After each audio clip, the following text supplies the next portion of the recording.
The Tribe beating the O's 4-2 and a strong showing by Fausto Carmona. Now the streak belongs to Baltimore, losers of 8 straight and owners of the worst record in the American League. The Indians will try for 2 in a row behind youngsters Matt Laporta and Luis Valbuena in the middle game of this 3-game series next on Channel 3.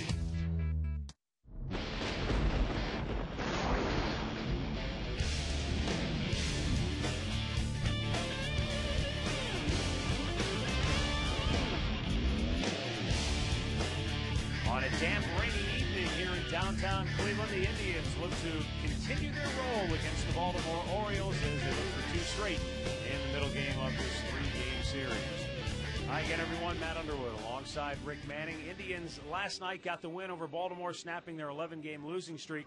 And you talked about it last night during the Open. You know, Johnny Peralta hasn't really been hitting. Travis Hafner hasn't been carrying the load. So the Indians got productivity from a couple of unlikely sources last night. Well, it's nice to see, too, because Luis Valbuena gets a ball up, out over the plate, stayed on it nicely. He's been trying to pull everything, but he hit his 9th home run, and that tied the game. And then Lou Marson, with a man on second base, gets his first RBI. Not only did he get the job done moving him to third, he got the bonus getting him home. And then eventually the Indians scored 3, and they took the lead, never to give it back. All right, and tonight, Jeremy Sowers will pitch for the Tribe as the Indians look to try to put some momentum together here. Well, Jeremy Sowers really has been overall, I think, the best pitcher going for the Tribe. He's coming off a rough start where he never got out of, he only pitched 1 inning in Oakland, so he struggled. I'm looking for him to bounce back going up against Jason Birkin, who went 5 innings and gave up 2 earned runs and got the win against the Indians back at the end of August. Now let's just hope Mother Nature does not intervene as we continue this 3-game series. We're back with all the play-by-play action coming up next.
Mother Nature has yielded to the baseball gods here tonight. And we are going to start this game on time as the Tribe takes the field behind left-hander Jeremy Sowers, looking for his 7th win of the year. Dave Trembley's Baltimore Orioles starting lineup tonight looks like this. Brian Roberts leading it off. Then Lou Montanez is in center field tonight with Felix Pie mending that strained quad. Matt Wieters will catch and hit third. Then it's Nick Markakis, Melvin Mora, and Luke Scott, who had a couple of hits last night.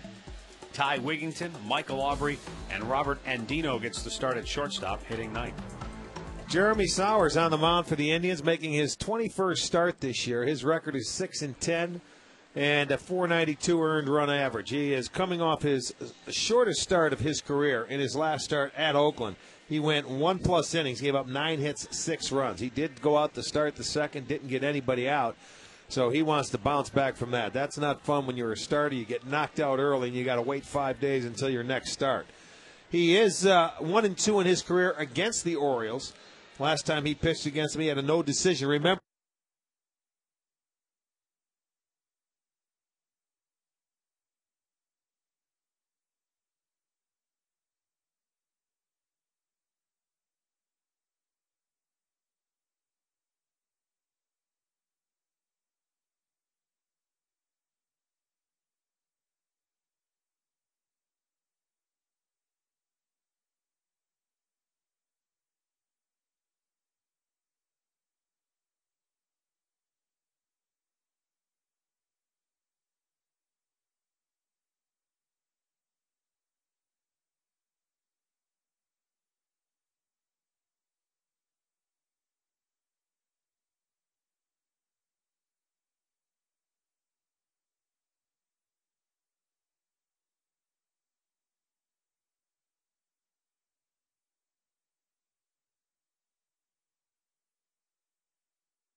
We are scoreless in the first, but a chance for the Orioles to get on the board early. They're going through what the Indians have been going through. They've now lost 8 in a row. Sowers is ready. Looks the runners over. Comes to the plate. Markakis spoiling it, putting a souvenir into the third base seating area. 2 balls, 2 strikes. No score, 2 men on with 1 out. Markakis is a homegrown product. Orioles made him a first-round pick in the draft 6 years ago. He was the 7th player chosen. How about this guy? The Orioles have him signed up through 2015. The 2-2 delivery. A swing and a miss. He jammed him with a fastball. Sowers takes care of Markakis. 2 down. That was a good pitch. Now Melvin Mora, the right-handed hitting third baseman. That was in off the plate, but it really tied up Markakis. That's right where Lou Marson was set up. They wanted to go in there and jam him, get him to either pop it up or swing and miss, and they got the latter, so 2 outs. 2 outs, 2 on. Still no score in the first. And the hitter is the right-handed batting Melvin Mora, who's having one of his worst years in recent memory. The pitch to him. Breaking ball and a beauty. Strike 1 called. Melvin Mora is now batting .258.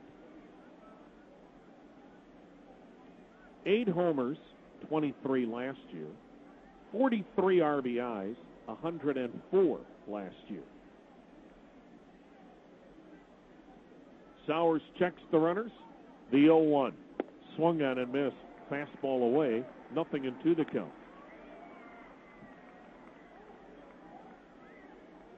Melvin Moore, it's just maybe age. He's 37 years old. Yeah, whether now on that particular pitch, Tom, whether he was just trying to cheat, but he started early on that fastball, and that was a fastball away that he tried to get out and hook to left field. No way you're going to hit that pitch there. The 0-2 pitch, down low, 1-2. Sowers' last fastball, 92 miles an hour, so he's starting to get loosened up here. Jeremy walked the first 2, then a line out followed by a strikeout. 2 out, 2 on, no score, inning number 1.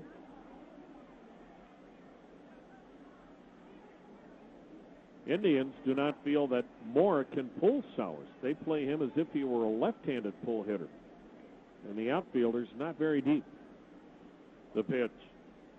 Swung on, fouled back. And the count stays 1-2. The Orioles average 4.5 runs a game. They're 11th in the league in runs scored, in home runs, in walks. They have stolen the second fewest number of bases. And they're dead last in pitching. Thus, their record is the worst in the American League. Now the 1-2 pitch. Mora taking. Slider up. 2-2. If the draft were to be held tomorrow, the number 1 pick would belong to Washington. Pittsburgh would have the number 2 pick, then Baltimore, then the Indians. Indians would have the 4th pick in the first round. Season ends a week from tomorrow. Here's the 2-2 offering. Way outside, missed with the off speed. Full count, so everybody will be running. Roberts at second, Montañez at first. Boy, and a lot of pitches already for Jeremy. What's he thrown? 25 pitches? 25, 13 balls, 12 strikes. Yep. This is when Sowers gets in trouble. When you see him attacking the hitters, getting ahead in the count, then you know he's in for a good night.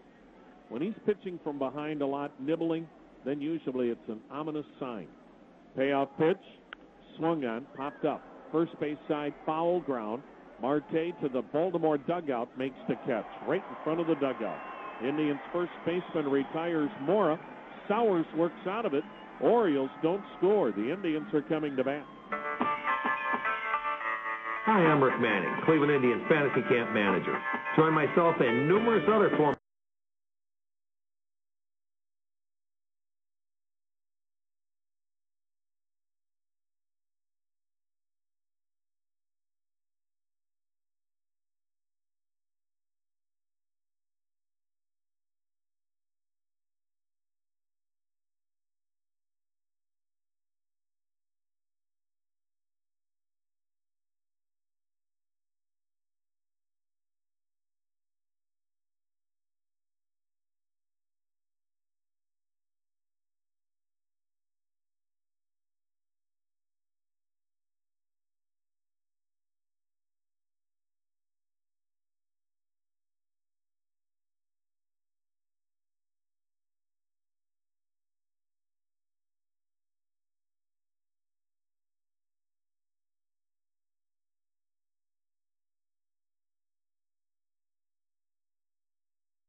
Visit All You Need Is a Dream and a bottle of Blue Light. That sounds about right. Blue Light, a refreshing beer from a refreshing place. Labatt, USA, Buffalo, New York. Always enjoy responsibly.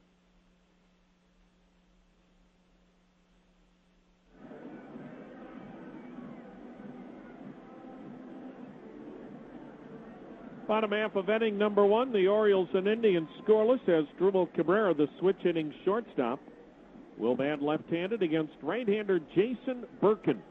Fastball curve, slider, changeup. Birkin the wind and the pitch, and he runs a fastball off the outside part of the plate, ball 1. Birkin beat the Indians back in August, went 5 innings, gave up 2 runs. That was the only time the Indians had faced him. The rookie deals. Cabrera fouling it off to the left in the count 1-1. As Dribble leading off tonight with Michael Brantley out of the lineup. Cabrera batting .302, 6 homers, 64 RBIs. He bats .300 from either side of the plate.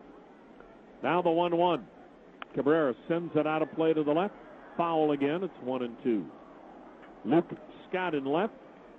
Luis Montanez in center with Nick Markakis in right. Michael Aubrey at first. Brian Roberts at second. Robert Andino, the shortstop. Melvin Moore at third. Matt Wieters catching. Cabrera fouling it back again. Count stays 1-2. Jason Birkin is making his 23rd start. 5 wins, 12 losses, an earned run average of .641. Teams are batting .325 against Birkin. He deals. Cabrera lines it to short where it is caught by Andino. 1 down. That'll bring up Luis Valbuena. Birkin averages 6 innings per start. He averages 5 strikeouts, 3 walks per 9 innings. He's not very big, listed at 6 feet, which means he's probably 5'10". 6th round pick. He pitched collegiately at Clemson. He winds it up in the pitch to Valbuena. Showed bunt, then looked to swing away and takes a strike. Well, if you're a young athlete, a young pitcher from West De Pere, Wisconsin, and you end up at Clemson, yeah, you're a pretty good athlete. You're pretty good, aren't you? The 0-1 swung on, fouled back. It's 0-2. Looked like he was pretty good at whatever he wanted to do. He was all-state in baseball, basketball, and football. For 3 last night with that homer. He also had a sacrifice bunt in the game. They had 3 sacrifice bunts. Potentially could have had 4. There was one instance where Michael Brantley tried to bunt one pitch, and then either the strategy changed or he decided to try to get the job done by swinging away. You know what's funny? You look at this Baltimore team. They had a quarter of what they have all year long in one game last night, sacrifices. They have 11 sacrifices as a team. Baltimore? Yes, they do. Wow. Well, then late in the last night's game, he looked at it, first and second. In the 8th inning, they never bunted. 2 down as Valbuena swings and misses. Let's check out the defense for Baltimore. Behind Burkin tonight, it's Scott in left, Montanez in center, Markakis in right, Moore at third, Andino at short, Roberts at second, Aubrey at first, and Wieters behind the plate. It's funny you mention that, Rick, because I tend to hear that a lot from fans who say, well, I'd like to see the Indians bunt more, do the little things more. They have 38 sacrifice bunts, and the Orioles only 11. That's exactly a striking disparity. Well, now I know their ballpark maybe changes their philosophy because the ball does tend to fly. You still have to have more than 11 when you get into close games. You know what I mean? That's one a month. Yeah, that's the fewest in all of baseball, or at least in this league. Swing and a miss. You've got the Twins with 43. Detroit has 48. You know, and people think that that's a lost art. It's not a lost art because I'll tell you what, we're getting into the season where bunting becomes a big deal. The postseason. Foul tipped. And a count 2-2. At least in this league. When you get good pitchers on the mound, you've got to scratch and claw for every run you can get. Of course. I just think if you're averaging less than 2 sacrifice bunts a month, then you have to hit the long. You've got to depend on the long ball to score most of your runs. And this is just a guess. I'm thinking out of those 11, 3 or 4 of them have to be guys doing it on their own, trying to get a base hit, and they end up getting a sacrifice. You know what I mean? In and out of the glove. Well, you know, now that you bring it up, I'm looking at it. Torres has 4 of them. I remember he had one when we were in Baltimore.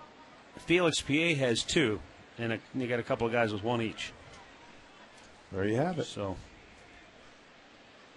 the 3-2 bounce to second. Roberts fires it over, and the Indians go 1-2-3. No score after an inning in Cleveland.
All afternoon long, but the rain has stopped here at game time. We had the beautiful shots of the blimp last night on a clear Friday evening, and now tonight we've got fog, and it's not bad, though. Not at all. Luke Scott looks at a strike. He was 2 for 4 last night with a double.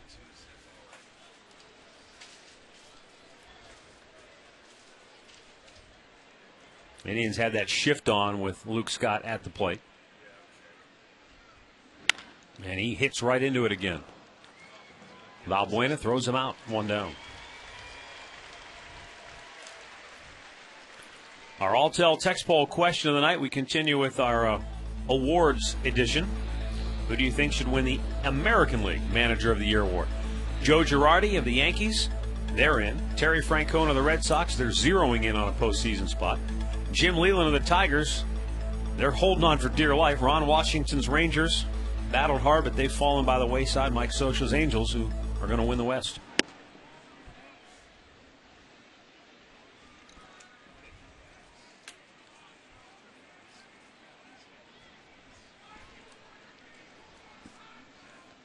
Ty Wigington looks at a 1-0 pitch up high. 2 balls and no strikes. He was 2 for 4 last night.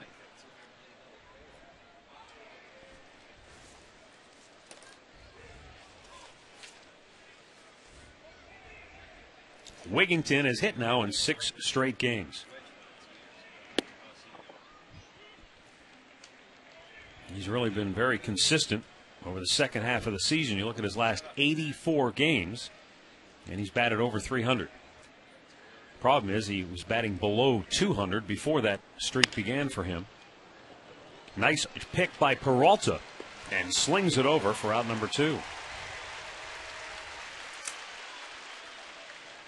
Fans, don't forget to stop by Alvin's Jewelers and check out their Pray for Rain promotion. If you buy an engagement ring at Alvin's Jewelers, then if it should happen to rain on your wedding day, the engagement ring would be free. Log on to alvinsjewelers.com for all the details.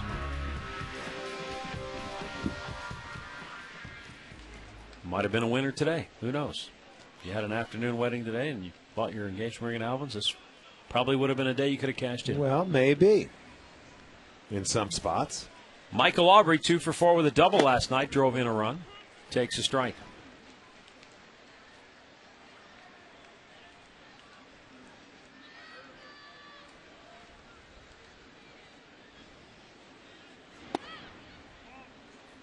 One ball and 1 strike. Aubrey's now hit in 5 straight games for the Birds.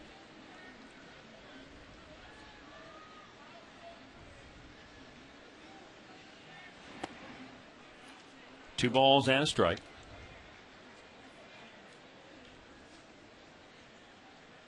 Aubrey, in his 2 stints with the Indians last year,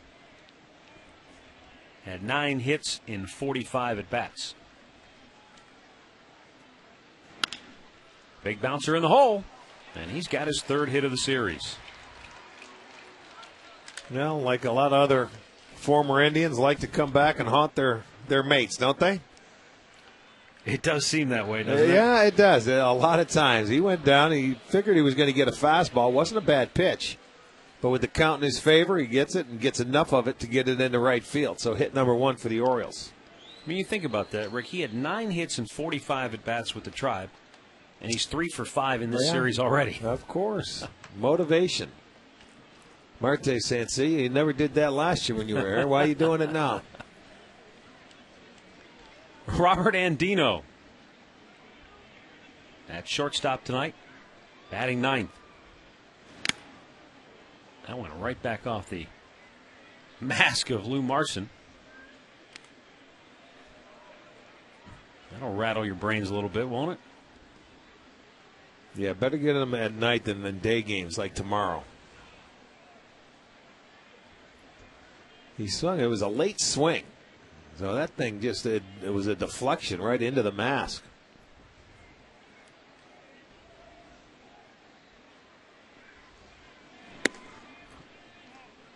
Sauer still searching for it. 1-1 to count. Andino started 31 straight games for Baltimore this year. Mostly through the month of July when Cesar Astúriz was on the disabled list.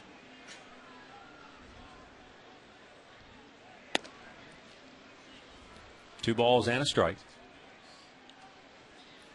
This will be pitch number 40 coming up here for Sowers. 20 strikes, 19 balls.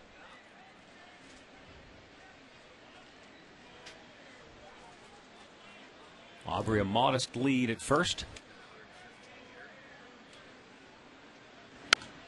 And Dino fouls it back. Evens the count at 2-2. As a team, Baltimore 5th in the American League with a .268 team average, but just 8th in on-base percentage at .332.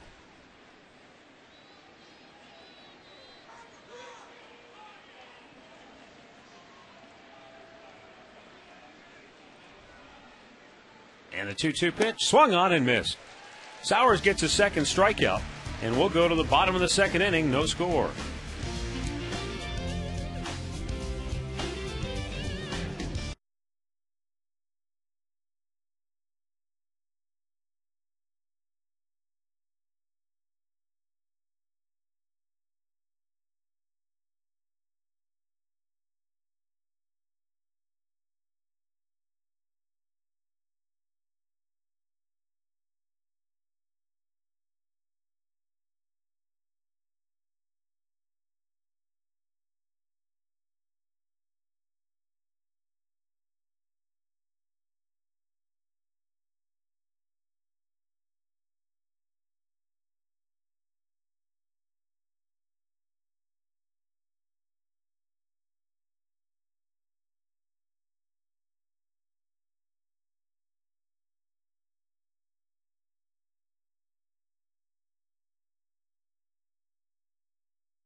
We are scoreless as we move to the bottom of the second inning. Johnny Peralta leads it off for Cleveland. And Jason Birkin up high for ball one. Peralta last night 0 for 3 with a couple of strikeouts. And there's a line drive, solid base hit to center field for Johnny. Maybe that's the kind of hit that gets a hitter going again, because that's the old fundamental back up the middle approach. Well, he was, what, 3 for 40 before that at-bat. And anytime you get in that first at-bat, you come out and you hit a ball well. He got a nice pitch to hit, too, a fastball away. And it was elevated a little bit. That could get you going, absolutely. At least give you a little confidence for the day.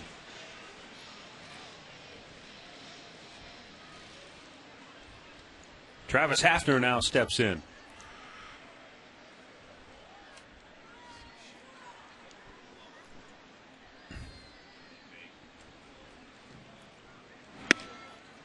Orioles employ a shift for Pronk. And got 3 on the right side. They leave Mora on the left side.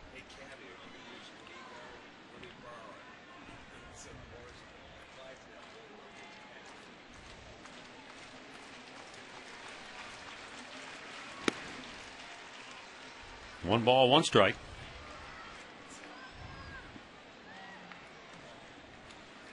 In the 89 games that Travis has played this year, a .270 batting average. With the 15 homers, 46 runs batted in.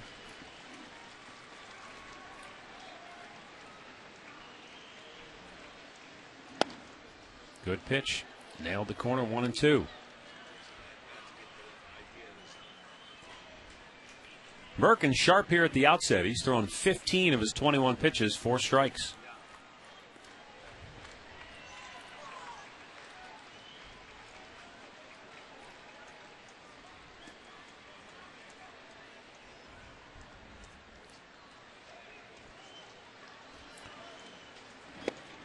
Missed away to even the count. You know, we talked last night about Fausto Carmona and how he was working a little more towards the middle of the pitching rubber as opposed to over on the extreme third base side. Now tonight you've got Birkin, who's all the way over on the very edge near the first base side of the rubber for Baltimore here. Well, maybe that'll help him go to that outside part of the plate to the left-handers. We'll see if he can get it across and come into him, though. Checked his swing. He went too far. Yes, he did. James Hoy, third base umpire, punches him out. One down here in the second. 2 strikeouts now for Birkin. That slider away, you see, said he did not check. Travis might have thought he did unless he was just trying to decoy him. But they said he went. Second strikeout in the first out of the second inning. Andy Marte was 2 for 3 last night with a double.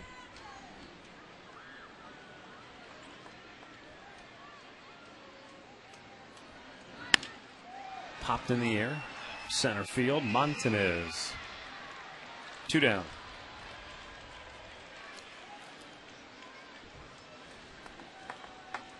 Well, last night, Luis Valbuena's homer certainly helped us raise some money for the Gathering Place. Looking for more of that tonight. Every time the Indians homer, Great Clips donates $50 to the Gathering Place. Rick and I are chipping in $5 each. Over $9,000 on the year. You can make a donation by logging on to touchedbycancer.org. Gathering Place helps individuals battling against cancer, as well as offering programs for their family members, too, free of charge. They do it from 2 locations, one in the east side in Beechwood, one on the west side in Westlake. And we look forward to seeing we've got that covered. I presenting live them east. That's right. You live west. We take care of it that way. We look forward to presenting them with a check before we wrap up this final homestand next week. 1-0 pitch.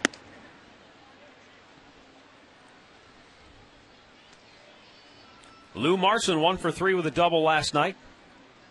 That was a key double in the game, too, because at that time he was just looking to take the ball to the other side and advance the runner.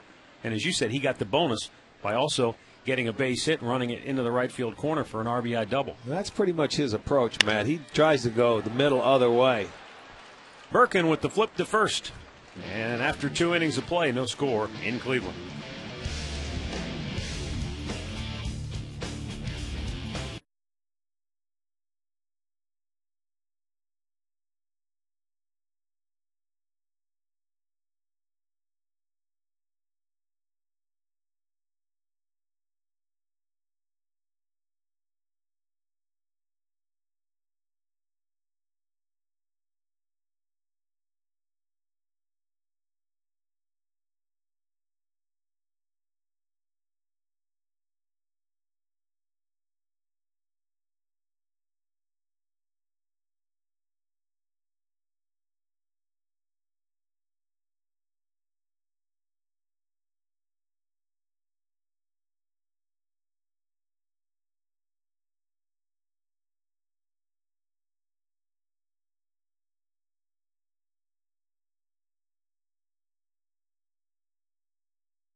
Go to the 3rd inning here at Progressive Field. No score.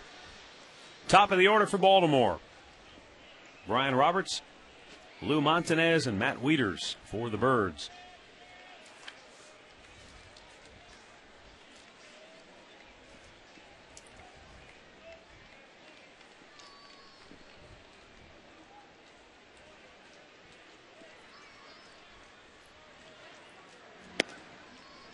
misses for ball one.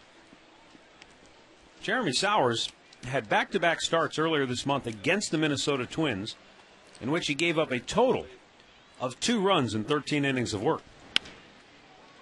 This ball's blooped toward right. Chu battling the lights, goes to his seat of his pants and holds on for out number 1. He ran it right into the lights is what he did. He stayed with it all the way down to the ground, almost sat down to make the catch. Look at this. Boy, he just picked it up off the ground. That's exactly what he did. He sat down to keep it out of the lights as long as he could. Our league leaders brought to you by the Indians Team Shops, and only Jason Bay of Boston has thrown out more runners than Nick Markakis and then Shin-Soo Choo. Yeah, Markakis is always up there. I think he had 17 last year. And, you know, that's from that short wall in Baltimore, you know, that he turns around, plays the ball off, and throws him out at second base. He plays it very well. Chu with another, he's got a good arm. De Jesus, we saw him throw 2 guys out at home plate in the same a game here. It would have been the potential winning run. At both times. Robbed Johnny Peralta 2 RBIs.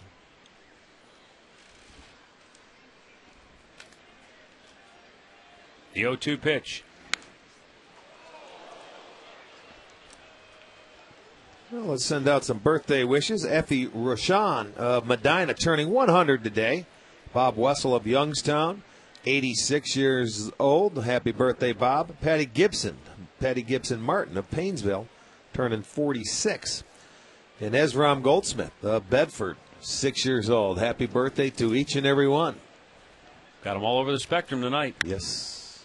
Off the facing of the photo bay. No balls, 2 strikes on Montanez. 1 out here in the 3rd.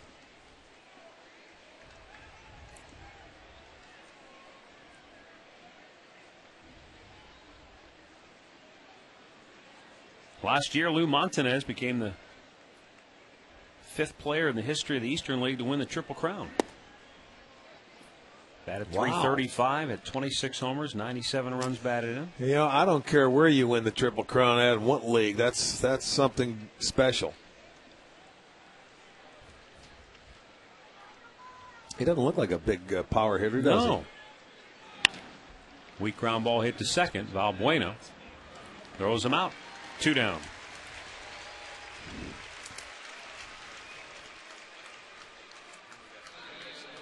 Here's a look at our Subway fresh face of the game. Eric Berger, left-hander at AA Akron. Started the year at Kinston, went 10-9 overall. 133 strikeouts in 144 innings of work and only 5 homers allowed. Subway, play hard, eat fresh.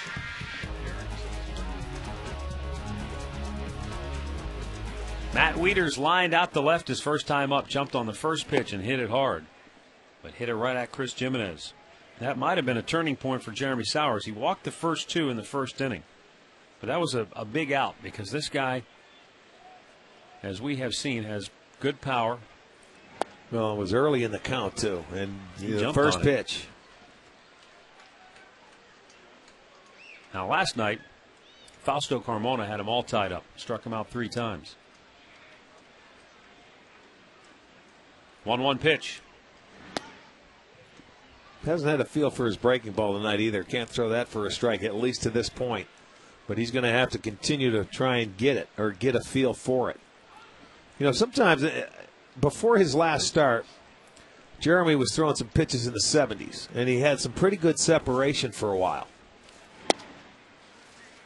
And, you know, there's that change up there, 82 miles an hour. If he can get it down to 80, 79, and then a couple of starts, he had that good slow breaking ball that was 78. You know, then that makes that 88 to 90 mile an hour fastball look that much better. But I guess that you're not going out there with it every start. Well, you know, I wonder too, Rick. He's pitched on, 6 days rest? I know that probably shouldn't matter a whole lot, but you do. And he only pitched 1 inning. Well, I know in that last game. I know it. Well, you know, pitchers are a strange breed. They go by feel and the routine when you're a starting pitcher. I mean, he had 10 days between starts against Minnesota. Well, they and gave him the extra time times, off. So Yeah, they gave him extra time off, and they bumped, Huff. They did that, too, because they're young pitchers and because they're getting near their innings. 2-out base runner for Nick Markakis. And he comes right at him with a strike. We had a little conversation today with Jim Palmer about innings and how they pitch, and it's funny because he says some of these guys don't know how good they can be because they don't go out there and pitch the innings. And you got to go back 38 years ago today. He beat the Cleveland Indians 3-0 here in Cleveland to become the fourth 20-game winner for the Baltimore Orioles. On that staff, correct. Yeah. And it was a 3-0 win over the Cleveland Indians in 1971. So we were sitting in here talking to him about it today. And, boy, you talk about stories. Does he have any stories or what? Well, I thought it was interesting when he said, you talk about innings pitched and, how many innings guys pitched today. He goes, I had 188 innings pitched at the All-Star break one year. Yeah. And guys nowadays, if they get to 200 or above, that's thought to have eaten a lot of innings. 200 innings is like the benchmark now. Big topper towards second. Valbuena throws him out. 3 scoreless for Jeremy Sowers. No score in Cleveland.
Bottom of the third inning here at Progressive Field. No score.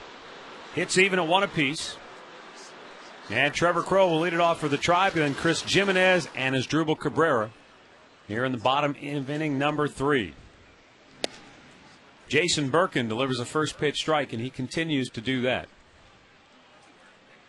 19 of his 28 pitches have been strikes so far. Trevor Crowe 1 for 4 with a double last night. Count evens now at 1-1. This scoreboard update is brought to you by Wendy's. It's way better than fast food. It's Wendy's.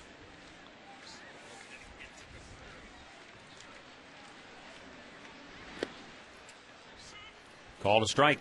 Now he gets ahead 1-2.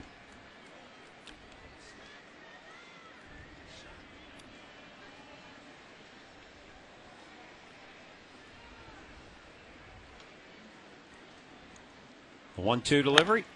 Crowe tries to punch it in the hole, and he skips it past Roberts in the right field. I mean, to tell you, he picked that ball right up off the ground. I mean, that was like a wedge. That could not have been an inch off the ground, and that thing had top spin. Yeah, once it hit the ground, you knew Roberts had no shot at it. Watch the spin. I mean, to tell you, this ball is right up off the ground. I can't believe he could even hit that pitch. That's almost like a cricket player right there. Look at him go down and get it, and that ball shoots through. Maybe 5 inches off the ground? At the most. At the most. Watch the bounce. Did you see it hit and it just stayed down and the spin on it?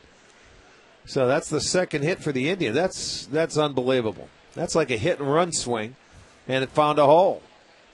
But with 2 strikes, you protect it, you put it in play. Good things happen. Chris Jimenez steps in, looks at ball 1 up high.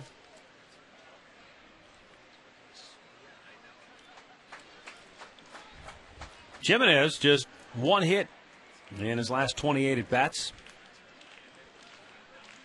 And the playing time obviously has been sparingly at best for Jimenez.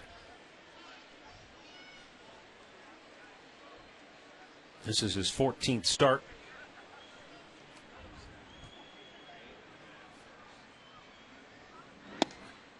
Missed inside.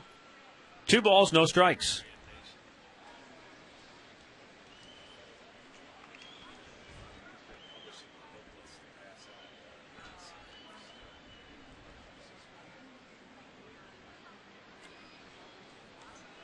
Birkin with a 2-0. And it's up high, 3 balls and no strikes. So how many times do you see this? It's got to be frustrating regardless of who the pitching coach is. You've got the number 9 hitter, and a lot of times the number 9 guy who hitter hasn't been playing doesn't have great numbers, and all of a sudden the pitcher can't throw strikes to him. Jimenez taken all the way. Well, and 2, with Chris Jimenez, he hasn't played in a while. This would be a good time to start your runner and let him put the ball in play. He's going to get another fastball here. They're not going to mess around. They're going to throw him a strike. So start your runner and see what happens. Maybe create a hole. Crow holds, and a 3-1 is foul tipped.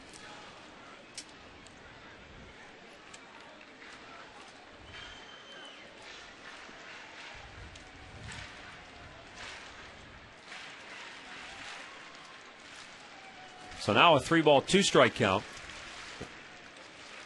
And then we'll see if Crow takes off here.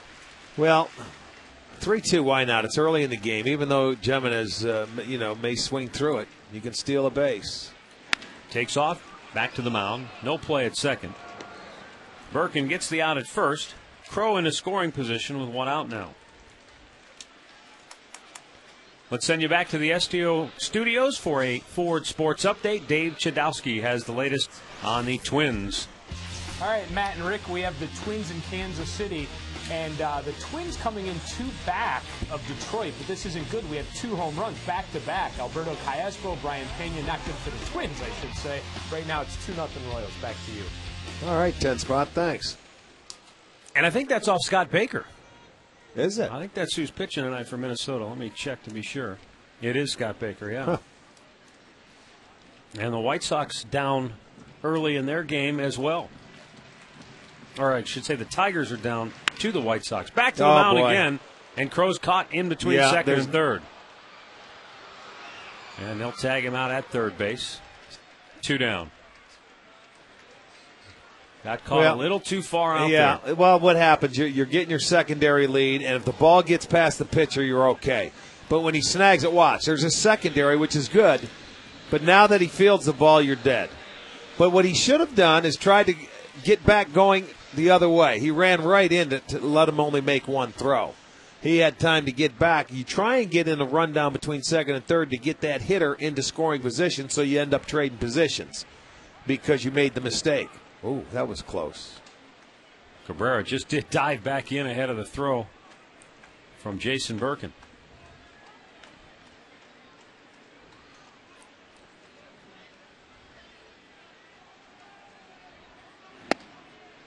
Valbuena looks at a ball outside. By the way, the White Sox out in front of Detroit 5-0 early in that game. Boy, oh so boy. Both the Tigers and the Twins losing so far tonight. But it's still early.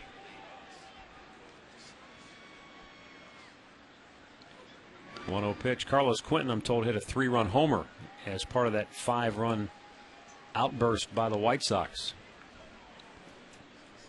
Of course, the White Sox will come in here next. And they headed into play today, having lost 7 out of 10. Runner at first with 2 down here in the 3rd inning. Luis Valbuena struck out his first time up. Cabrera, who does have 17 steals, draws another throw.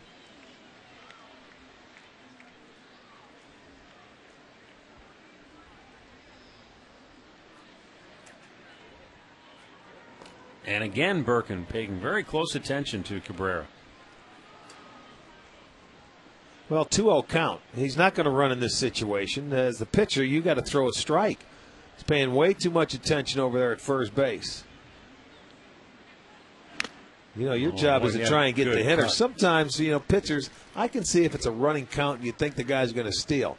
But you're down in the count 2-0. You're paying way too much attention on that base stealer. You can throw over there once, but don't fall in love with him. Made a mistake. Exactly. And almost cost him. Some of your concentration you're wasting over there on a base runner when it should all be put on the hitter. 2-1. Valbuena shoots it out of play. And the count even up now.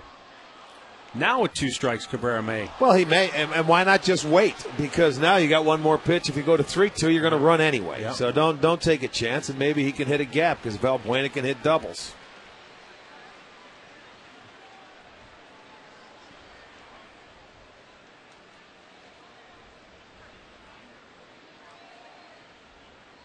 Another throw over. Lou Montanez, the center fielder, shading Valbuena a little bit towards left. Otherwise, they're straight away and deep.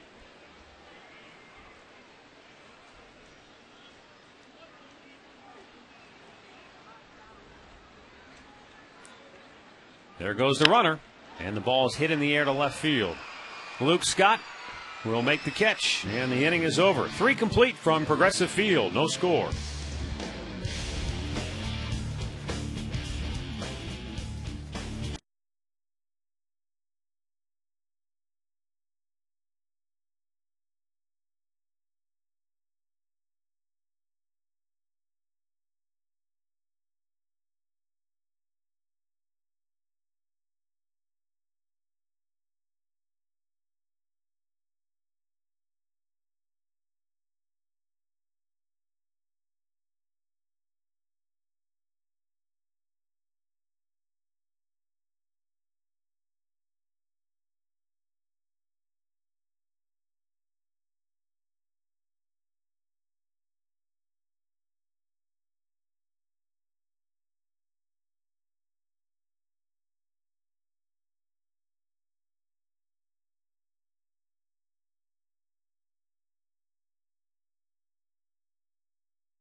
Jeremy Stowers walked the first 2 hitters of the game but got out of that first inning jam and has been able to navigate his way thus far, allowing just 1 hit, but he has walked 3 total, and he has struck out a pair. He'll deal with Melvin Mora, Luke Scott, and Ty Wigington here in the 4th inning. And he gets ahead with a first pitch strike, and that's a good sign. That's that breaking ball that he hasn't had a good feel for, but he throws it for a first pitch strike here.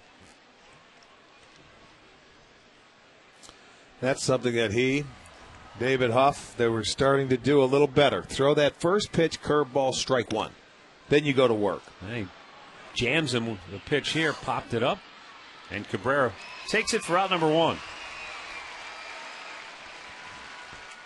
Let's pause 10 seconds now and let stations identify themselves. You're watching Cleveland Indians baseball.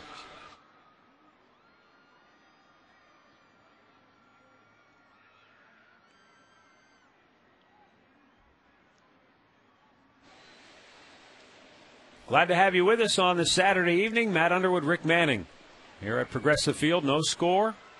Baltimore batting in the 4th inning. Luke Scott 0 for 1. There's that shift again.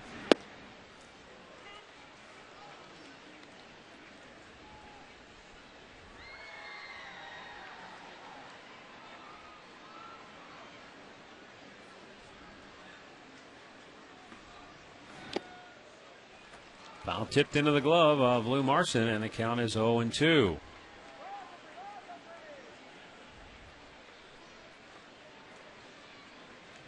Just a slight breeze blowing out toward right center tonight. Don't know if it's much of a factor at all. I suppose if you're the hitter, it's better than seeing that flag blowing in at you. Like it was last night. Swung on and missed. Sowers gets his 3rd strikeout. 2 down here in the 4th. Let's have a look at the All Care Dental and Dentures Smile and Easy Cam tonight. And a special hello to our All Care friends watching in Erie, Pennsylvania.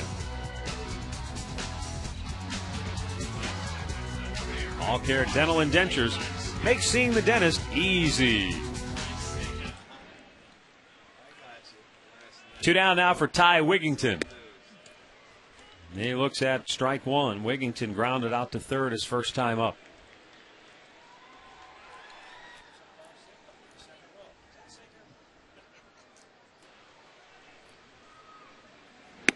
0-1 pitch outside.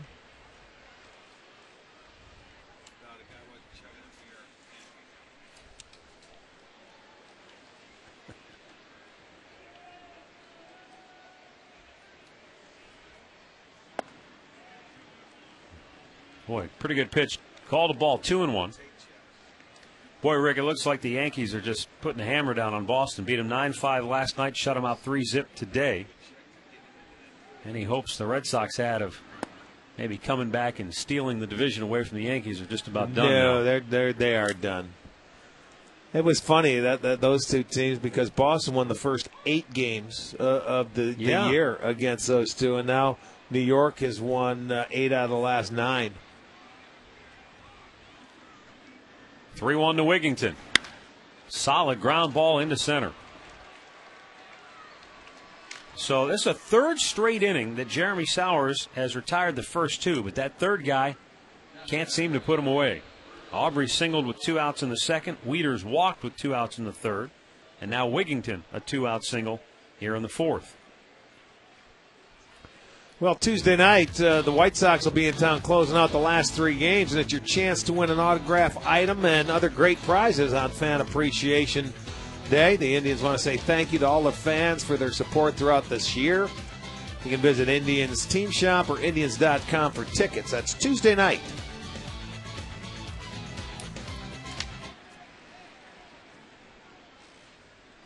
Michael Aubrey singled his first time up.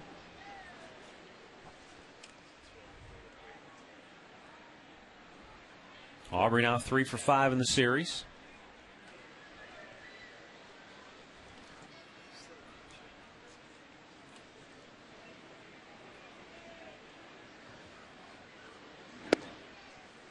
In there for a strike. I'm told, Rick, that the Yankees, with a win tomorrow, not only clinch the division, but home field advantage. Yeah, though it's just a matter of time.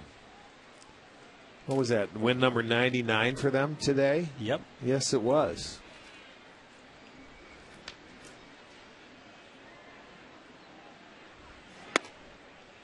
A little bit high, 1-1. That was number 19 for CC. And, you know, he's going to have an outside chance to win 20 and another Cy Young Award. Yeah. His ERA is at 3.21, the same as it was when he won it back in 07. 70th pitch of the night for Sowers. And a slow breaking ball almost found its way fair. But it trickles foul down that left field side.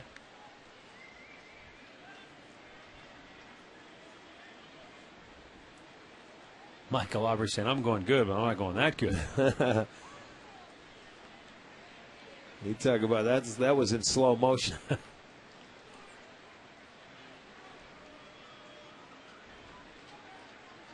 Royals still lead the Twins 2-0. They're in the fourth at Kauffman Stadium. The White Sox still pounding the Tigers. Aubrey, a liner to Valbuena, and the inning is over. We'll head to the bottom of the fourth, still scoreless in Cleveland.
Fans taking a look at Heritage Park, out beyond the center field fence here at Progressive Field.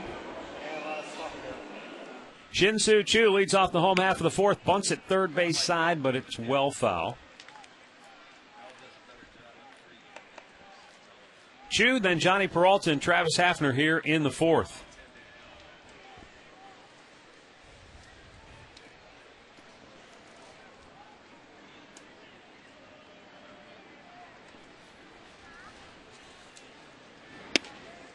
Up high, he missed.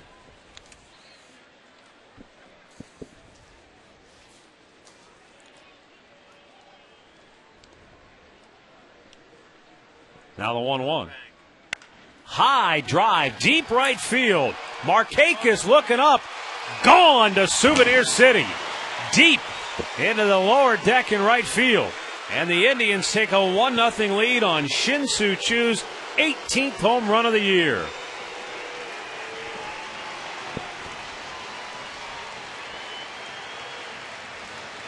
That was a no doubt about exactly right. Bomb. He got a pitch to his liking and hit it a long, long way. His swing has really been very nice in the last few games. This is going to be our Pepsi home run replay. Hanging breaking ball. Look at him. He stayed back on it, got under it, and hit it high and deep. That almost got up into the second deck. It did not miss by much. Right. And to think, he almost bunted his way on to start that at bat. But he bunted foul. Good. And then came back and hit the home run. Johnny Peralta base hit his first time up. Now the count evens at 1-1.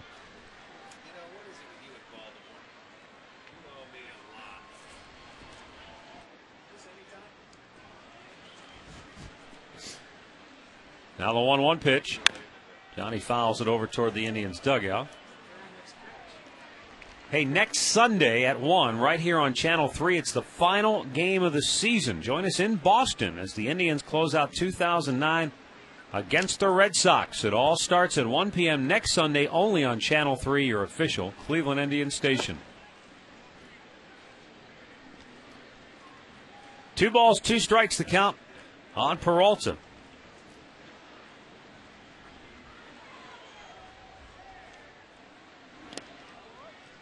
And the count goes full.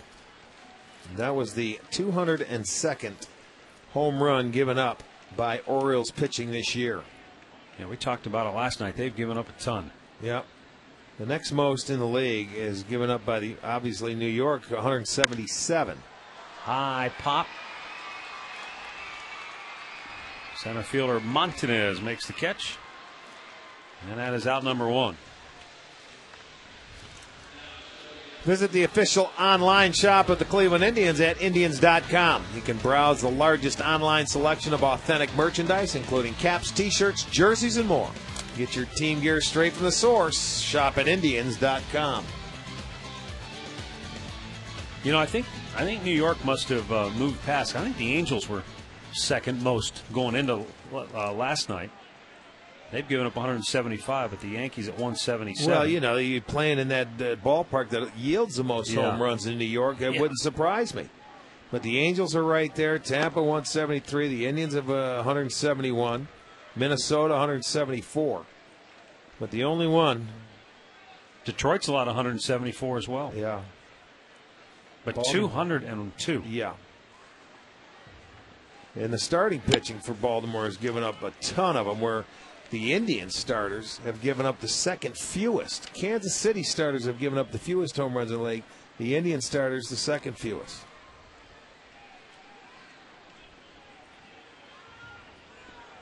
Shift on for Hafner. Struck out his first time up, and now he's down to the count 0-2.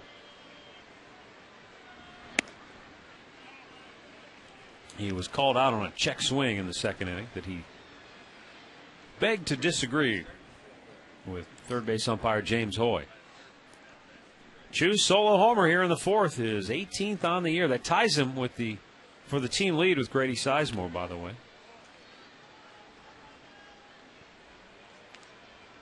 Minnesota's come back to tie the Royals 2-2. Still batting, bases loaded in the fourth with 2 outs. And I'm told Denard Span just unloaded the bases with a triple. Oh, boy. 5-2 right? Minnesota. That didn't take long. You're not kidding. Meanwhile, Chicago still leads Detroit 5-1.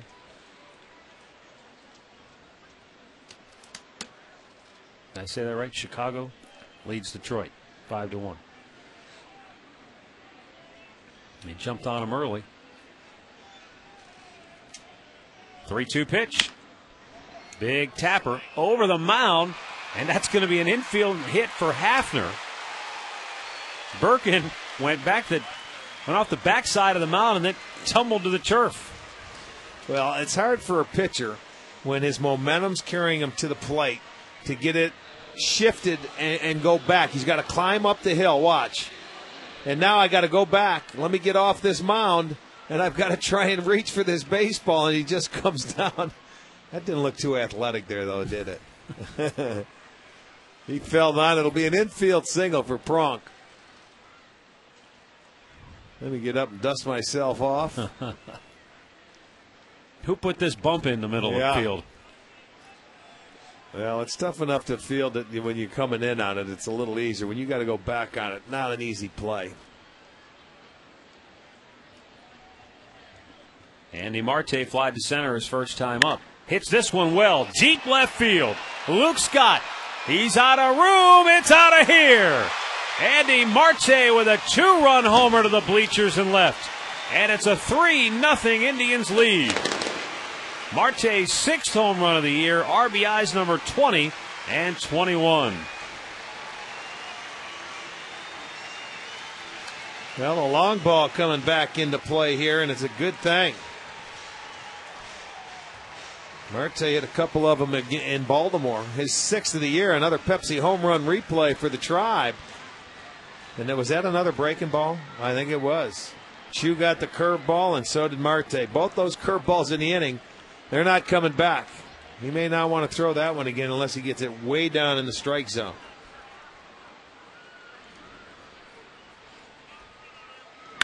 And now Lou Marson jolts one deep to right field. This is over the head of Markakis. Off the wall on the hop and into second with a double is Lou Marson. And the Indians taking aim at Jason Birkin here in the 4th inning. That's going to bring pitching coach Rick Kranitz out for a visit. That's that approach you talked about with Marson, trying to use the up, middle of the field. Up. Every pitch that he's throwing in this inning's upstairs, and the Indians hitters are taking advantage of it. You get that high fastball and left it out over the plate, and he just stayed on it nicely. Goes a long way. So 3 extra base hits in the inning, 4 total hits. And the Indians have put 3 on the board. They did that yesterday back in the 5th inning where they had the home run and the 2 doubles when they scored their 3 runs. They've got the 2 homers and a double today. Now Trevor Crowe had a base hit his first time up. A ball that was probably no more than 5 inches off the ground when he hit it. But he punched it through the right side of the infield for a single. Looked like he hit it off a tee. A golf tee. A golf tee is right. One of those 2-inchers that was sitting right there. Those ones you use? Those big long ones, the Sports Time Ohio tees.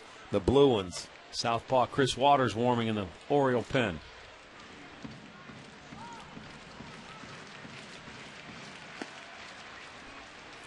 Watch this swing. Look at that. That's not 5 inches. I'm telling you, that is. He teed it up. He had to yell 4. And it fell. It got through. Down low.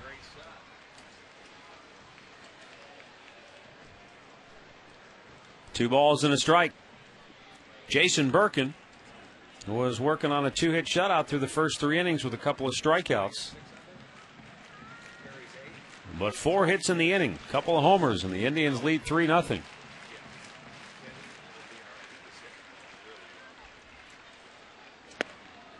Missed outside, 3-1. This is only the 65th pitch of the game for Birkin, but he's just lost it here in the 4th inning. He's had pitches up in the zone is what he has. Tough to pitch up in a strike zone. Line drive single into center field. Marson coming around third, gets the stop sign late. He'll hold there. Indians at the corners with only 1 out, and Trevor Crowe now 2 for 2 on the afternoon. And a great piece of hitting right there as he just took it right back up the middle. Well, and you're going to see another ball, middle of the plate. He's sitting. Wieters is sitting. That's middle of the plate. He has made too many mistakes on the plate in this inning, and that's exactly why they have taken advantage of him. I mean, he hasn't been on the edges. That's 5 hits in the inning.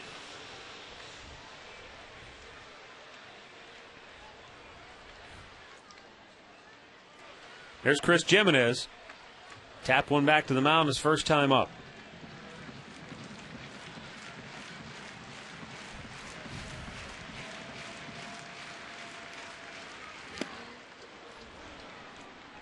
Foul tip by Jimenez, and the count 0-1.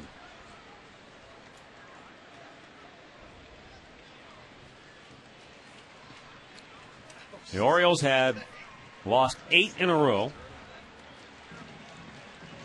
The Indians snapped their 11-game streak with a win last night. 0-2 the count.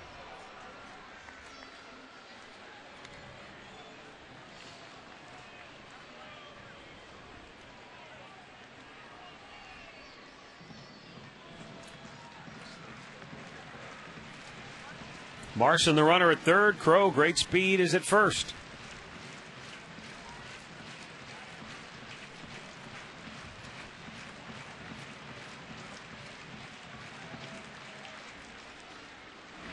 And he struck him out.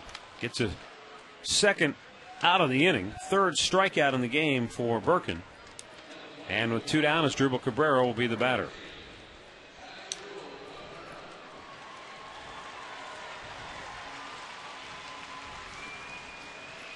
Cabrera 0 for 2 tonight. 0 for 6 now in the series, and really for the first time this year, he's in a little bit of a slump.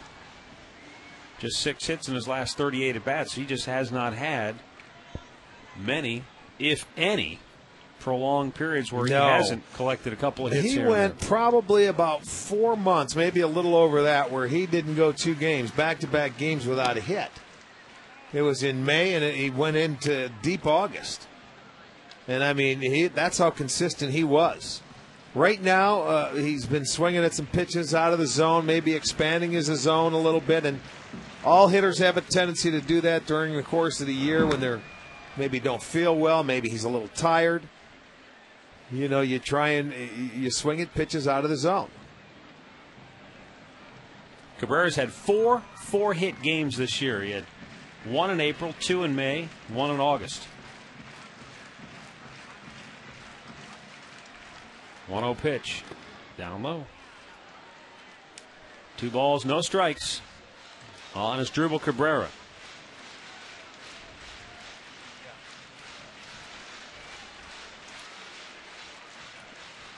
Indians and Orioles featuring 2 of the youngest rosters in baseball. The Indians have the youngest in all of Major League Baseball. Orioles have the 3rd youngest in the American League. And a base hit into right field for Cabrera makes it a 4-0 Indians lead as Lou Marson touches home plate. Crowe stops at second. And a big 2-out RBI hit for his Drupal Cabrera snaps the offer, gives him his 65th run batted in on the year, and it effectively knocks Jason Birkin out of the game. Well, this is going to be our McDonald's. I'm loving it. And you got to love a 2-out base hit, as you say, that stops his streak, his offer. And it's a 2-out base hit. It keeps the inning going. It gives the Indians 4 in the inning, and it's going to knock Jason Birkin out of the ball game. So we've got a timeout here at Progressive Field. It's Cleveland 4, Baltimore 0.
Who went 3 scoreless innings to start the game. Ran into a buzzsaw here in the 4th. Indians touch him for 4 runs. Well, he made a lot of mistakes middle of the plate this inning, Matt, and the pitches up. The 2 pitches that were hit out of the ballpark was the curveball to Chu and also to Marte. And then the other pitches seemed to be he made a decent pitch to Hafner, who bounced it off the plate and got over his head, but everything else was middle of the plate. Now it's time for left-hander Chris Waters coming on. They have 17 guys in their bullpen. We were just looking at it. They've got an army going on out there. Chris Waters pitched an inning and 2/3 scoreless against the Red Sox on Friday. Then on Sunday, Jason Bay hit a 2-run home offering. Luis Valbuena, 0 for 2 tonight. Indians have batted around here in the 4th inning. Runners at first and second with 2 away. Fouled back. Somebody poked a hole in the cloud. It's starting to rain here. Might have been that home run by Chu. Yeah, it might have been. Poked a hole in the cloud. You're right.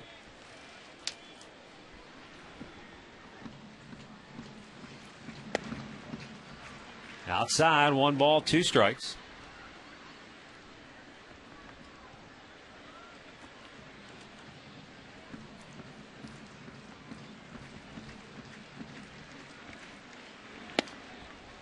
Waters missed outside with it. 2 balls, 2 strikes.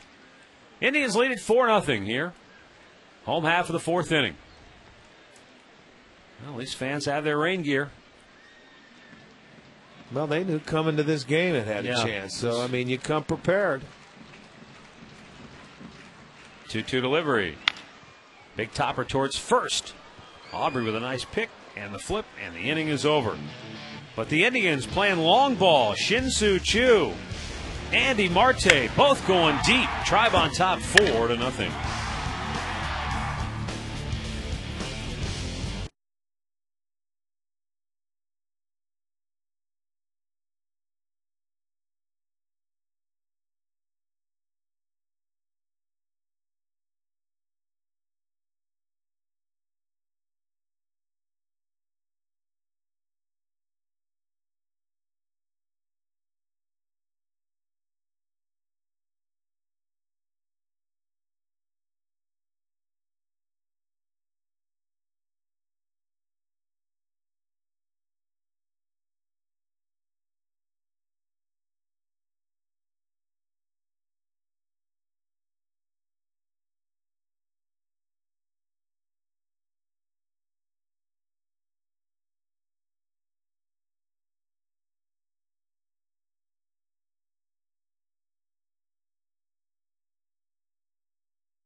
Cleveland Indians baseball is brought to you by Subway. Play hard, eat fresh.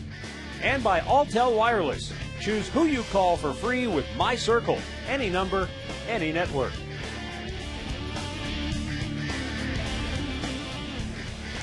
Rain continues to fall here at Progressive Field, but the Indians rain down some runs in the bottom half of the 4th, and they lead it 4-0 now. Jeremy Sowers will face Robert Andino, Brian Roberts, and Lou Montanez.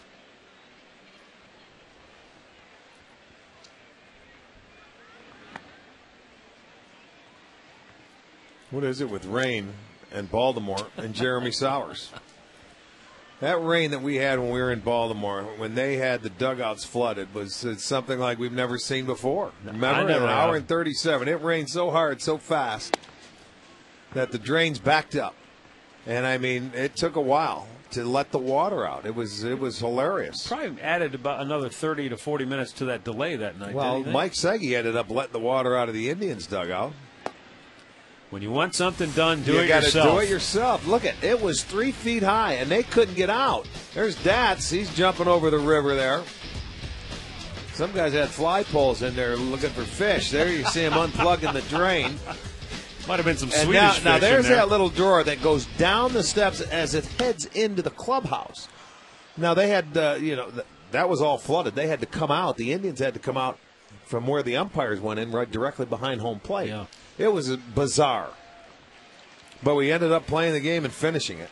But here it goes again. We're just returning the favor. But I guarantee our dugouts won't flood. Pitch inside, full count. Well, if you guarantee it, that's good enough for me. Well, that's exactly right. I've already went over this with Tony, and he said it's all done. He's got the sump pumps waiting. Him and Marty. 3-2 pitch. Long drive deep to left field. Jimenez looking up, and it's gone. Robert Andino with just his 2nd home run on the year. And back come the Birds. It's now 4-1.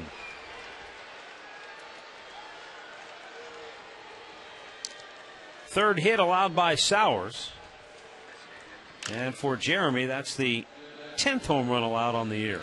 Upstairs, baby, and he jumps all over, got on top of it. His 2nd home run for Andino.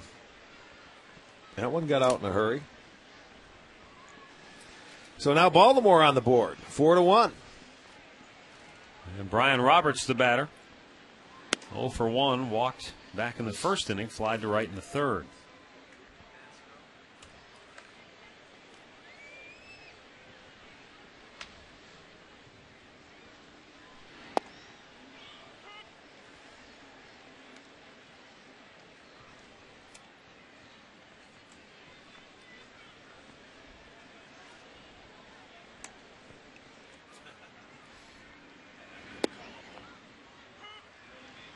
One ball, 2 strikes.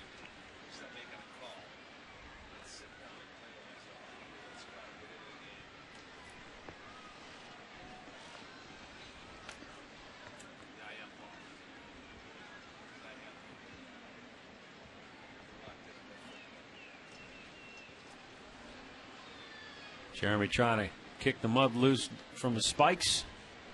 Roberts knocking the drops of rain off the bill of his helmet. And the 1-2 pitch. Fouled over toward the Oriole dugout.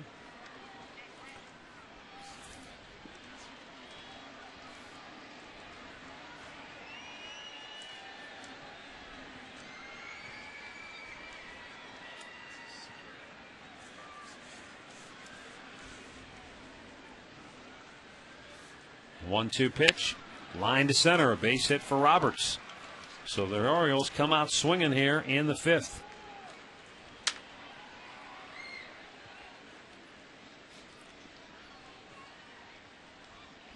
Well, it's Jeremy's turn to throw some balls middle of the plate and upstairs, and Baltimore's going to take advantage of it. I don't know if it's the conditions out there. I see him trying to get some mud out of the cleats, but normally they have that little pad back there you can do. Or they'll bring out a tongue depressor. You can clean out your cleats.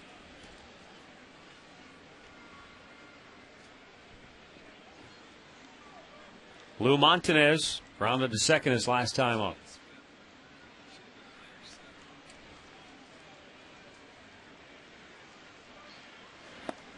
Downstairs for ball 1.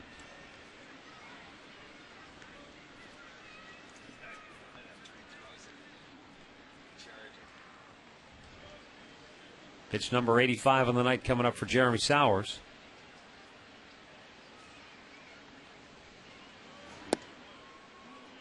Two balls, no strikes.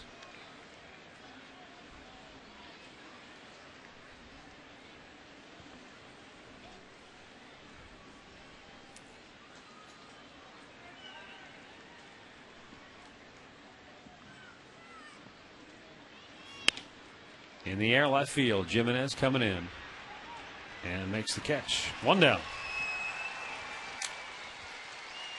Let's go back to the studios once again. Here's Dave Chudowski with an update on the Tigers and the White Sox. Yeah, Matt, you mentioned that the Twins had taken the lead, and this helps them out as well as the White Sox, Carlos Quentin with the homer off Nate Robertson to make it 5-0 in the 4th. Right now it's 5-3 White Sox in the 7th. Back to you. Chud, I'll bet you 10 they're coming back. Detroit will come back.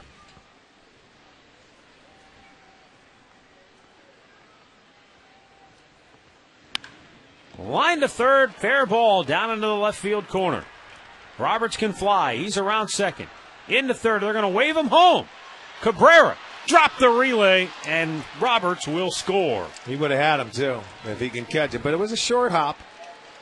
It was a short hop coming in from left field and coming in from Chris Jimenez. Or he would have had him, so now it's a 4-2 game. Let's watch the relay coming in. That ball was hammered. Gets it just past Peralta going into the corner. Let's see the relay. Gets it clean. I don't know if it was wet, but you can see the throw. Short hopped him. And if he can pick that ball, which is hard to do, you got to get it up to at least his waist. So that'll score a run. It'll make it a 4-2 game, and out comes Carl Willis. And he wants the tongue depressors. It's starting to cake up in the cleats. See, that's a little sign to the bench. Give me the thingamajig. Yeah, that there. Well, the Indians handed him a 4-0 lead, but Robert Andino homered here to start the 5th. Then Roberts singled. Montanez flied to left, and Matt Wieters doubled. And the Birds are right back in it now, down 4-2, tying run to the plate. Yeah, and you know, they've been doing this through this slump. When they have scored, they give it right back. You know, they get that momentum, and it started with that solo home run. And Jeremy started this game out when he didn't have as good control. But now you're getting back the third time through this lineup. It was the second time for Andino, and now Roberts that third time through, and now Wieters. And we'll see if he can get through this inning.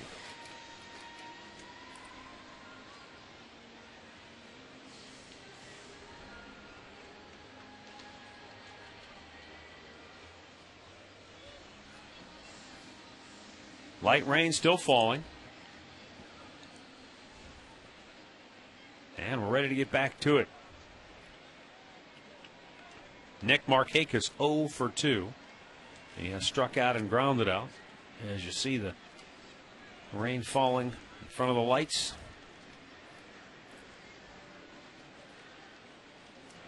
Breaking ball hit on the ground to second. Valbuena will throw to first. Pulled him off the bag. Makes the tag. 2 down. Wieters goes to third. And that'll bring up Melvin Mora.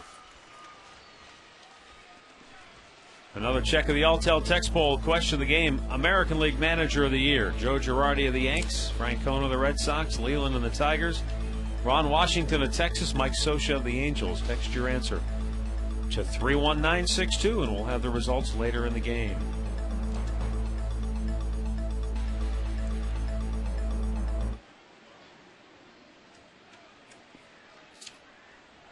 What's wrong with Sauer? Something wrong with him out there? No, he's still fidgeting. I don't know. Something looks wrong to me. He's not. No, something's wrong. Just tell by the way he's standing out there. There's something. I don't know if it's a hammy or something slipped. Well, you know, you're right with the damp conditions. You know what? He didn't look right. Sat for a long time in the dugout. I don't know. It's a hammy. I don't know. Looks like he's tight. He's shaking that leg, trying to get it loose. To me, it looks like the left hamstring. See, he's reaching back there. He's feeling something. I don't know if he threw off the mound and maybe a cleat gave way. Well, hey, he's 1 out from a decision here.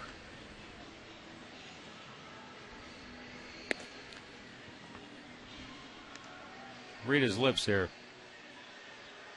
Cramp. Looks like he says cramp, yeah. Yeah, he's got a cramp in either in his calf or his hamstring.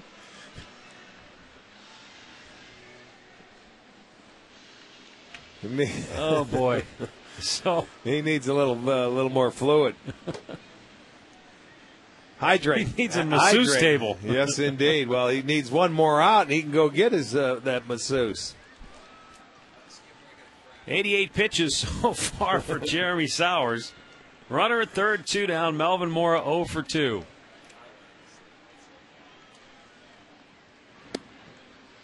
And the ball down low. Mora has fouled out to first and popped up to the shortstop so far tonight.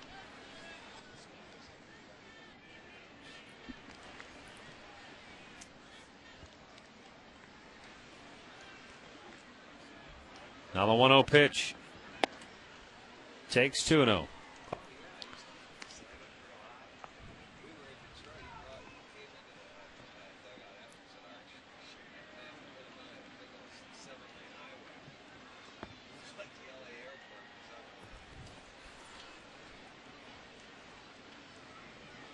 Now the 2-0, and Moore takes again. 3 balls, no strikes. Well, you see, I don't know if that cramp's still bothering him or not. He's trying to shake those legs out. But Lewis is up.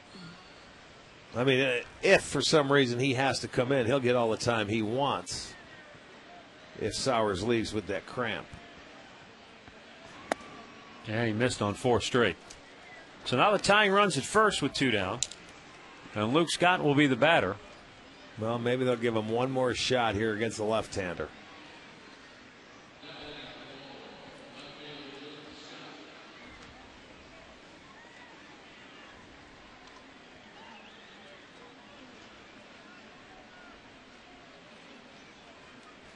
Luke Scott has grounded to second and struck out tonight.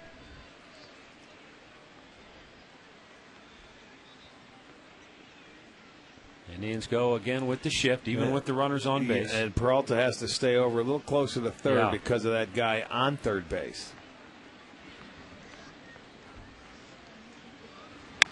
And that's hammered. Deep right field. If it's fair, look out. And it is gone.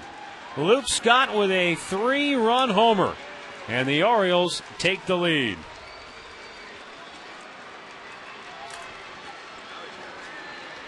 Baltimore goes in front 5-4 after Sowers gives it all back and then some. Well, you see that breaking ball. He was staying at home plate. That's number 25 for Scott. And he stays right there. He's a good low ball hitter. Please stay fair. Please stay fair. The home plate umpire ran out in front of him. It did. It got inside the pole. And it was high. It was even above that pole, but you can see where that went. First row of the second deck. Did it make it up there? Yep. I was up in the party deck.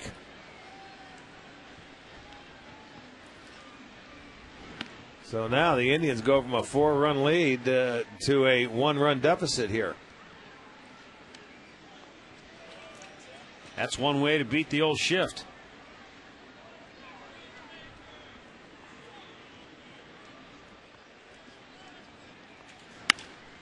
In the air, right field, Chu. Racing back, reaches up and pulls it down. One batter too late for Jeremy Sowers, though, and now Baltimore leads at 5-4.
Throw some of the drying agent down with the rain that has fallen here at Progressive Field.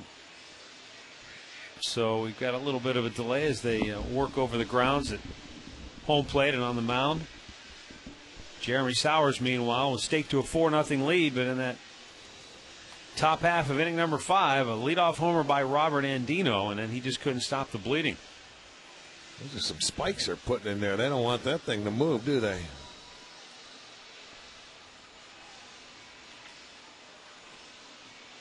There you got the rosin, the tongue depressors. Clean out your cleats. So it's been a big inning here. The Indians with 4 in the bottom half of the fourth, and the Orioles come back in the top half with 5. And the long ball paid dividends for both ball clubs. 4 home runs in a hurry.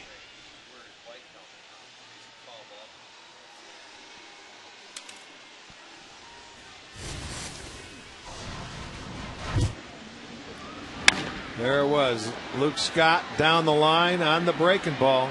Inside the pole. That was a 3-run homer that gave Baltimore the lead.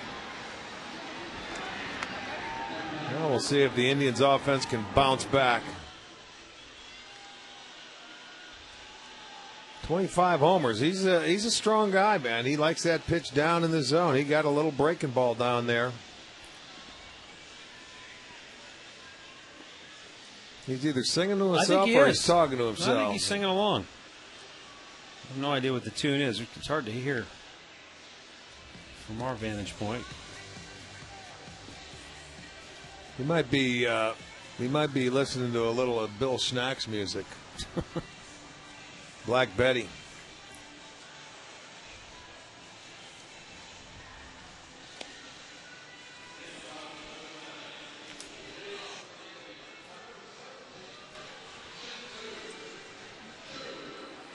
Well, the Tigers have come back to tie the White Sox at 5 apiece. Now Chet owes me 10. I told him they would. They take the lead. How about that? Keep coming. 6-5 Detroit. So he owes you another 10? Yeah, exactly. Okay. I told him they'd be back in that game. Chad, I hope you're keeping score. I don't even think he's listening to us. Shin-Soo Choo takes a strike. He homered his last time up. Indians batted around in the 4th inning. Now tipped into the glove of Wieters. 0-2 the count.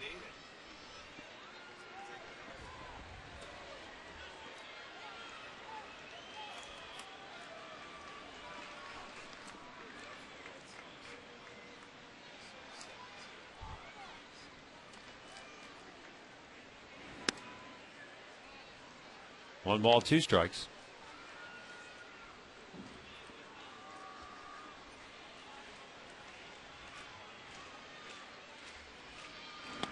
Missed away. 2 balls and 2 strikes. The count evens up.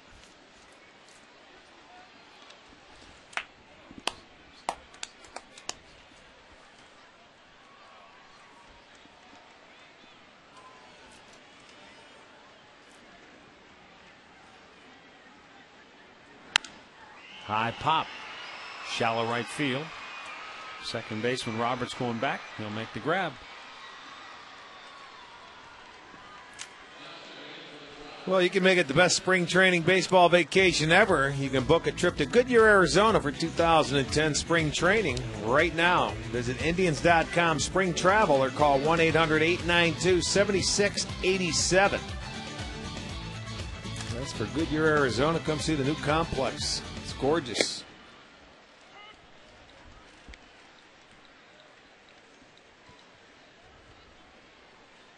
Johnny Peralta 1 for 2. Fly to center his last time up.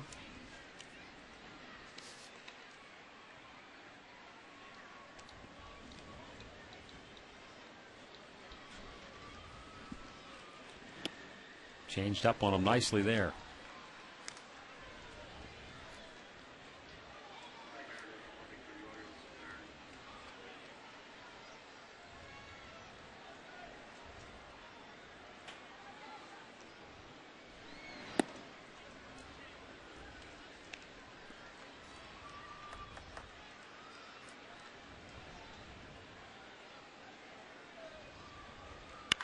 Line drive to third, nailed by Mora. 2 away, right into the mitt.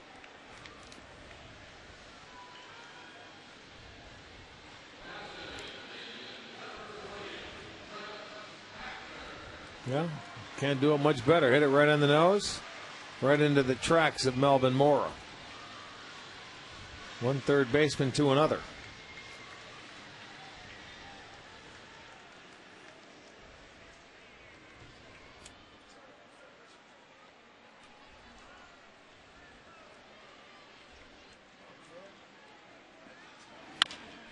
Tapper up the middle. This will be the shortstop, Andino, and the Indians go 1-2-3. 5 complete, 5-4 Baltimore.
5-4 Baltimore.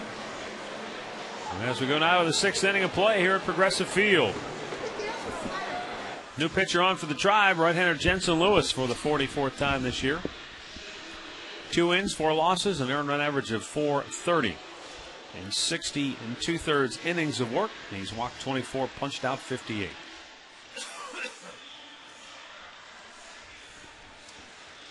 Well, coming in now, the bullpen. Got to hold it. It's too bad. Sowers had a 4-run lead and couldn't get through that 5th.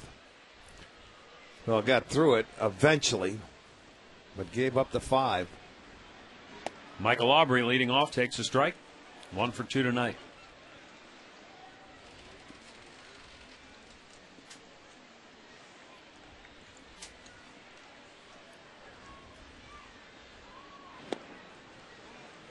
One and one.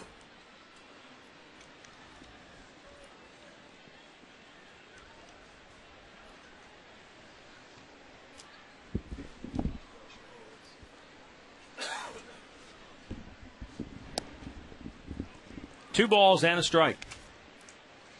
Browns battle Baltimore tomorrow, and the only way to really find out what went right or wrong is to watch the point after.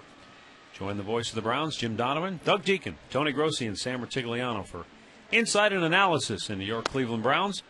That's the point after, Monday at 7, only on Channel 3, your official Cleveland Browns station.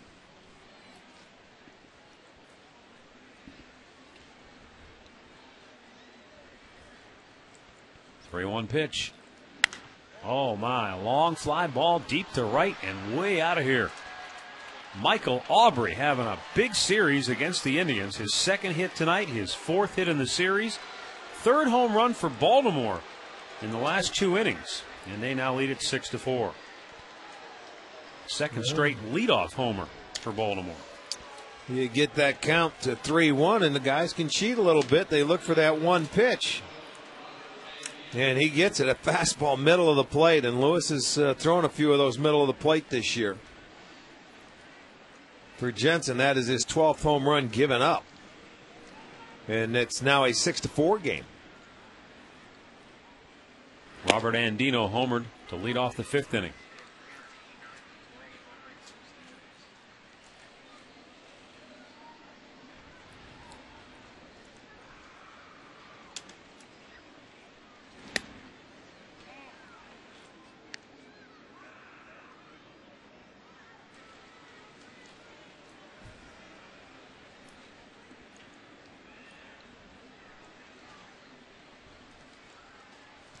Jensen Lewis with the 1-1.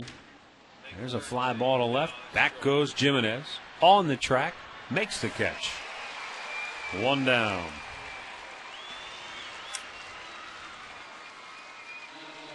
Here's our direct energy bringing the gas sequence. We'll go back to the 2nd inning of this game. Jeremy Sowers facing Robert Andino. Jeremy got that first pitch fastball, missed with a pitch up and away. The next 2, as a matter of fact, he evens a count at 2, and he puts him away there. Direct Energy, simple solutions for your natural gas supply needs. 1 down for Brian Roberts. Singled and scored last inning for the Birds.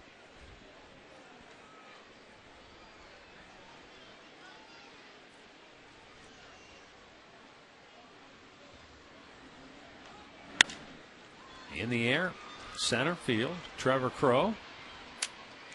2 away. Well, we would like you to fill the house for the United Way of Greater Cleveland on Wednesday. It'll be the last home game of the year as the Indians close it out with the Chicago White Sox. For every ticket sold, $1 will be donated to the charity. And this season long, all season long, $500,000 has been donated to local charities. So Wednesday, again, it's United Way of Greater Cleveland. Swung on a miss by Lou Montanez, who was 0 for 2 tonight.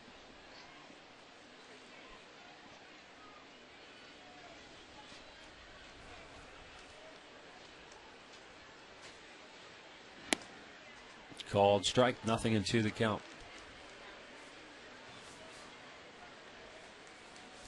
Baltimore leads it 6-4. thanks in part to a couple of solo homers and a 3-run shot. Big bouncer to short as Drupal Cabrera throws him out. And we'll go to the bottom of the 6th. Tribe down a pair.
Six-4, Birds on top. Bottom of the 6th inning here at Progressive Field. And for Baltimore, Clay Meredith coming on now for the 27th time this year. Trying to hold this 2-run advantage. He'll face Andy Marte, Lou Marson, and Trevor Crowe.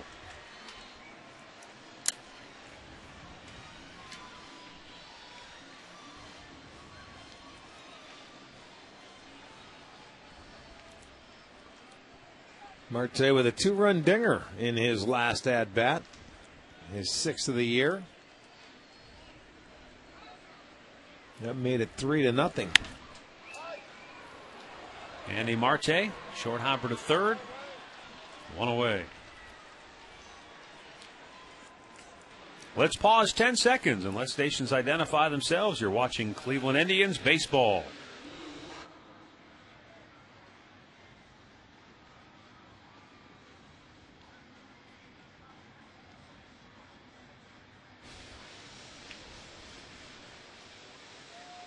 Matt Underwood, Rick Manning with you tonight here at Progressive Field, where the Indians jumped out to a 4-0 lead. Baltimore has scored 6 unanswered. And Lou Marson looks at a ball down low. He doubled and scored in the 4th.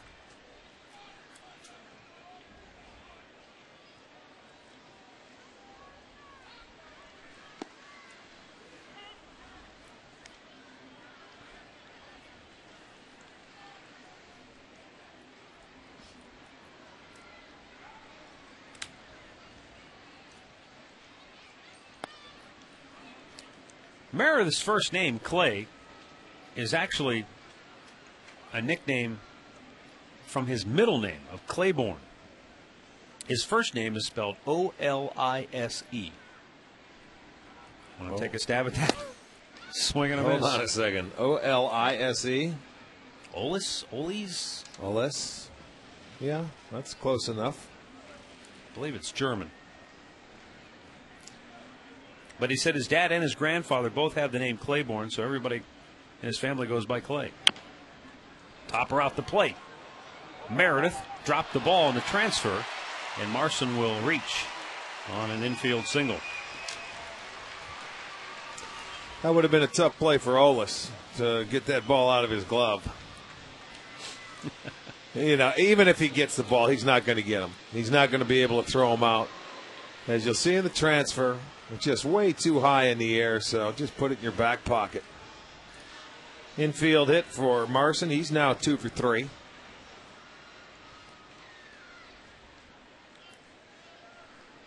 growing up in Richmond, Virginia. In high school, he played for Johnny Grubb. That was Johnny, his did he high really? school coach, yeah. Well, Johnny Grubb was an outfielder, started with the Padres, came and played in Cleveland. A good left-handed hitter with a pretty swing. Ended in Detroit. Johnny Grubb. Ground ball to second base. Roberts to short for one. The relay in plenty of time. Nicely turned by Andino. And the inning is over. 6 complete. 6-4 Baltimore.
Brought to you by Direct Energy, offering simple solutions for all your natural gas needs. Visit directenergy.com/GoTry for details. And by AM/PM, too much good stuff.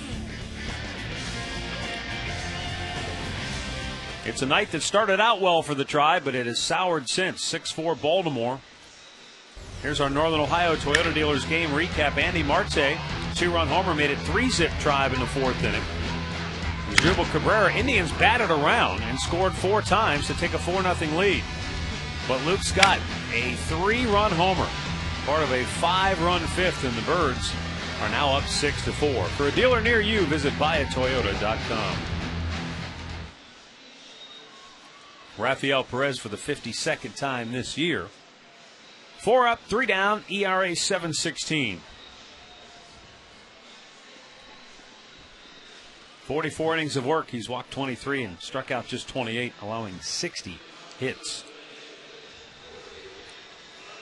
He'll face Matt Wieters, Nick Markakis, and Melvin Moore here in the 7th. He wants a new seed is what he wants. He doesn't like the feel of that one. A little soggy maybe.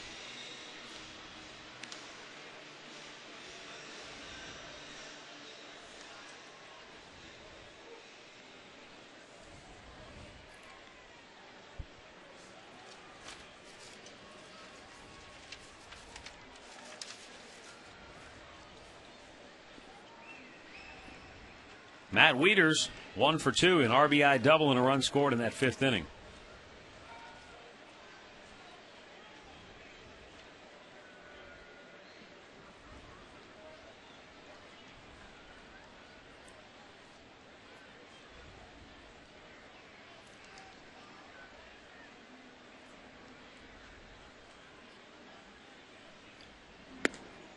Up high for ball 1.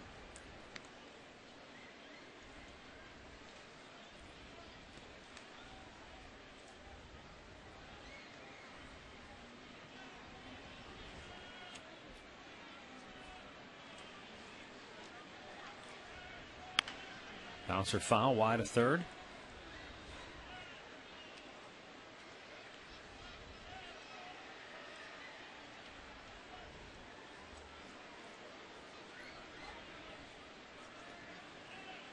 Rafael Perez trying to build a little bit of momentum as he heads into the offseason.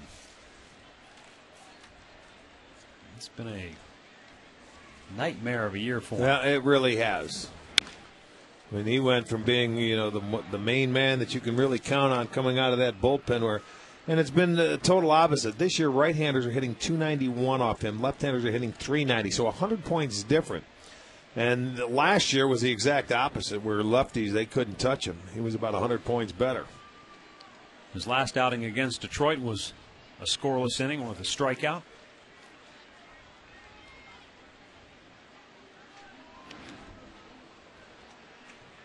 Bounced that one in there, 2-2. His last 5 games, covering 4 1/3 innings, he's not allowed to run. So again, it doesn't sound like much, but for Perez, you've got to start somewhere and hope to build off each outing and try to carry something with you. That must have really nailed Lou Marson. Yeah, it did. I mean, that ball hit way out in front of home plate and hit in the dirt. He wanted a few minutes, or a few seconds, I should say. Looked like he was still wincing out as he was out there with Perez. Look, there's no need for you to really say anything. I'm just going to stand here and wince in pain until this subsides. If you throw another one like that, I'm going to come back out and punch you. He's charging the mound. There's the 2-2. And Waiters fouls it away. Hey, Browns Trips Packs are still available. You can build your own 3-game ticket plan, including the interstate battle against the Bengals, for under $100. Get your Browns Trips Pack online at clevelandbrowns.com.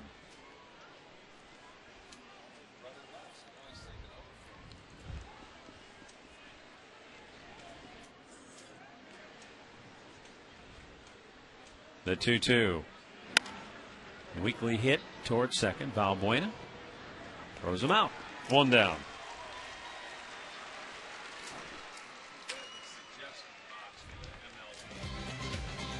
Well, tomorrow the series will wrap up, and all kids 14 and under are going to receive a mustard bobster.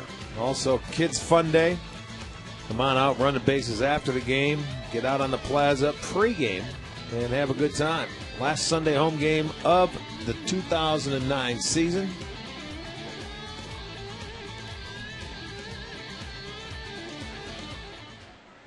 Here is Nick Markakis.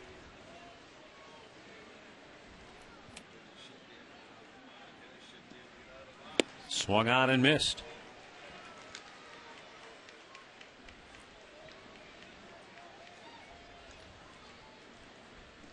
Nick Markakis was drafted by the Cincinnati Reds twice. In 2001, they drafted him out of high school in the 35th round. And then the next year, they made him their 23rd round pick. And they offered up $1.5 million signing bonus, but he held out. Waited until the next year, and then the Orioles drafted him and signed him. Grounded foul. Netted him an extra $350,000 when all was said and done.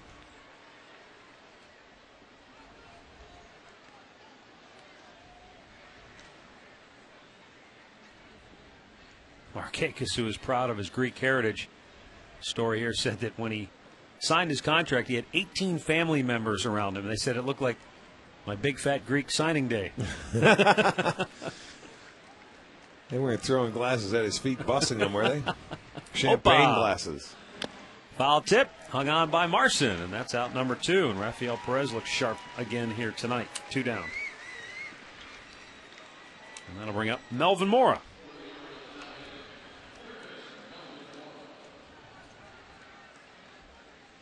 That's a fastball right there that he had very good location on the outside edge, down and away. And that gun did it say 94.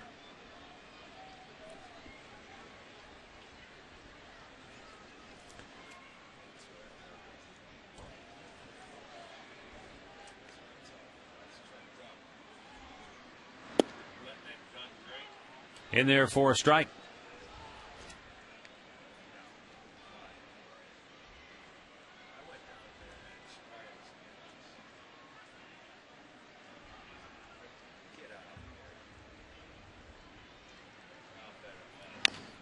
Little tapper foul. Hey, Pat, go get my money. Pat, I give you towels. I give you big towels.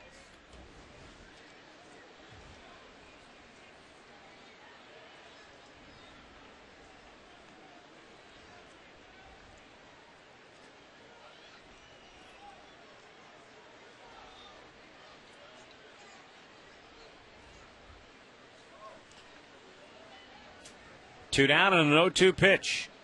Swung on and missed. Rafael Perez takes care of Melvin Mora, and the Orioles go 1-2-3. Stretch time in Cleveland, 6-4 Baltimore.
Vance Panini's newest and largest location is now open in Westlake. And they've got a brand new menu. That new menu is also coming to a Panini's near you. Visit them online and stay up to date at paninisgrill.com.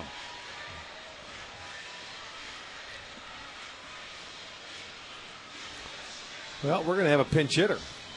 For Chris Jimenez, it looks like Michael Brantley's going to come out and hit, and now we're going to have a pitching change. How about that?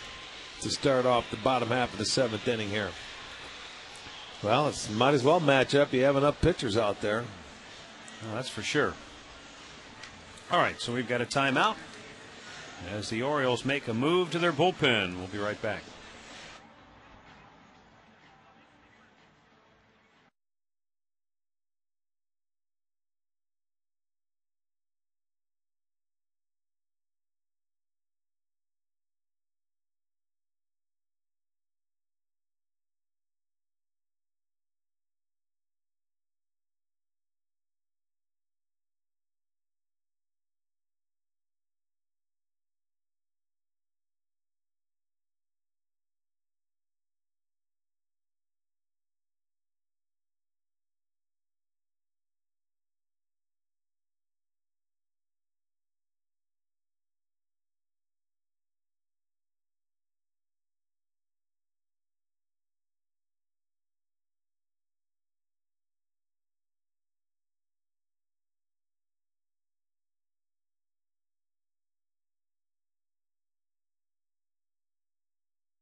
Six-4 Baltimore on top. And the new Orioles pitcher is left-hander Sean Henn. Henn was acquired back on September 9th from the Minnesota Twins for cash and a player to be named later. He was 1-1 with 6 saves in 28 games at AAA Rochester, and 0-3 with a 7.15 ERA in 14 games for the Twins. Coming on to face Brantley Cabrera Valbuena.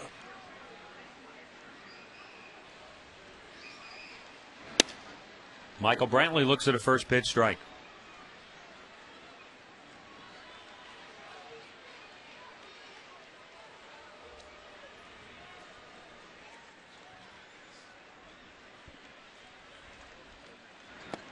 Pitch is outside, 1 ball and 1 strike.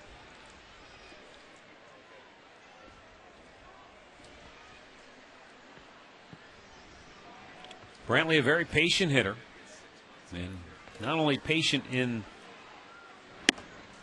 watching pitches and taking pitches, but patient in tracking the pitch. He'll often let the ball go deep into the strike zone before, peppering it the other way. I think that's why he has a lot of success against left-handers. He's got a really good approach against left-handed pitchers. Up high. 3-1. The rain seems to be picking up again. Just when it looked like it was dissipating. Chris Jimenez started tonight 0 for 2, and now Brantley pinch hitting. 3-1. There you and go. Ball 4. So Brantley gets the leadoff walk, and now Asdrubal Cabrera to the plate. Well, you don't want to miss the Indians Team Shop Fan Appreciation Sale today and tomorrow. All items in the stores are an additional 25% off, from jerseys to hats to bobbleheads to just about everything. So great savings, all Team Shop locations. That'll be today and tomorrow.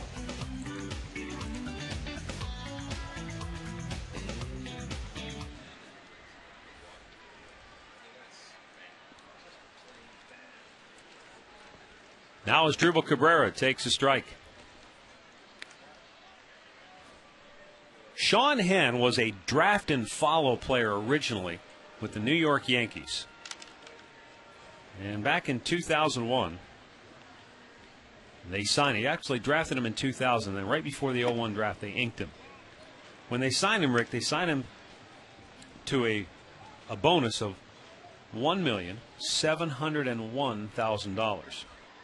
The extra $1,000 was a tip of the cap to former Yankee manager Billy Martin, because one of Sean Henn's agents is Billy Martin Jr. Get out of here. Swing and a miss. And Billy Martin Jr. said, when negotiating, one of the Yankee officials said they didn't think they could take that contract to owner George Steinbrenner, because that was a record amount of money for a draft and follow player at that time. And Martin Jr. said, go ahead, it's not the first time a Martin has done something to make George mad.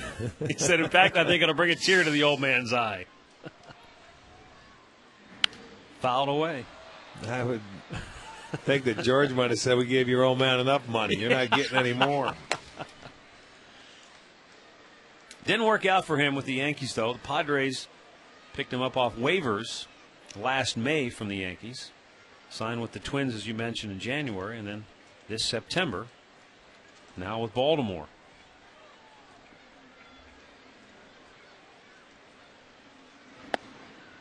Missed down low, 2 balls, 2 strikes.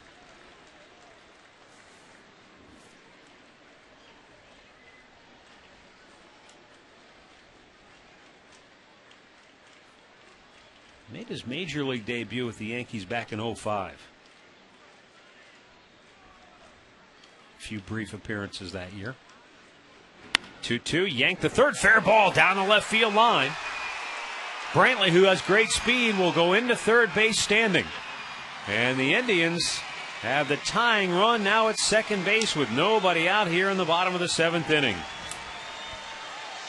And Asdrubal Cabrera, we talked about it earlier, maybe his first slump of the year. He's come out of it with hits in his last 2 at-bats. Well, in this one, he got a breaking ball, pulls inside the bag, right down the line. You can see it's a fair ball. Mora goes down. It's getting a little slick out there, and I'll tell you what, this pitching change didn't work out too well. for the skipper because the left-hander comes in, he walks the left-hander, gives up a double to the right-hander, and those are the tying runs here. There's always that thought when you've got left-handers in your bullpen, you feel like you have to use them.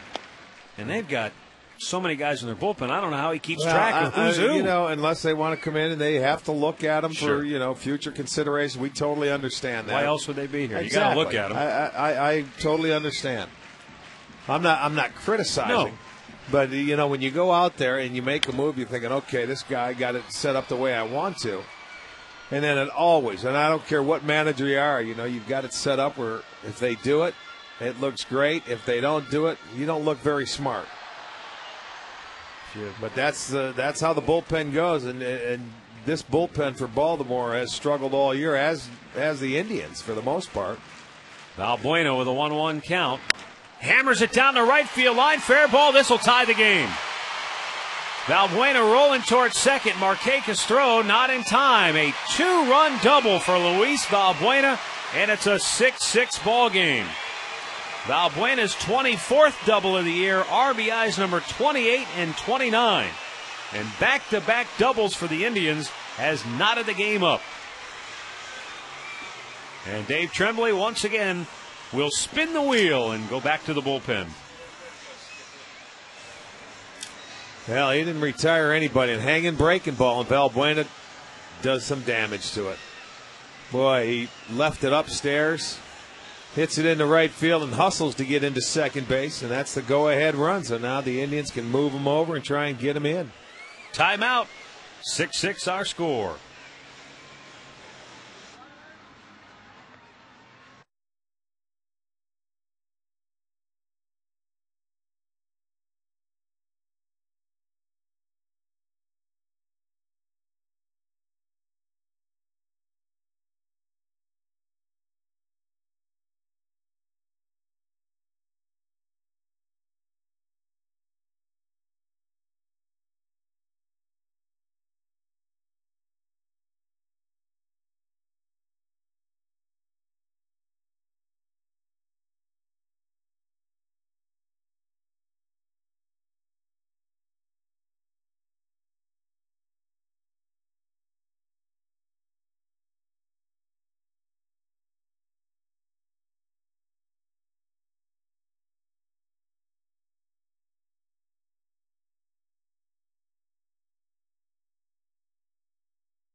Six our score.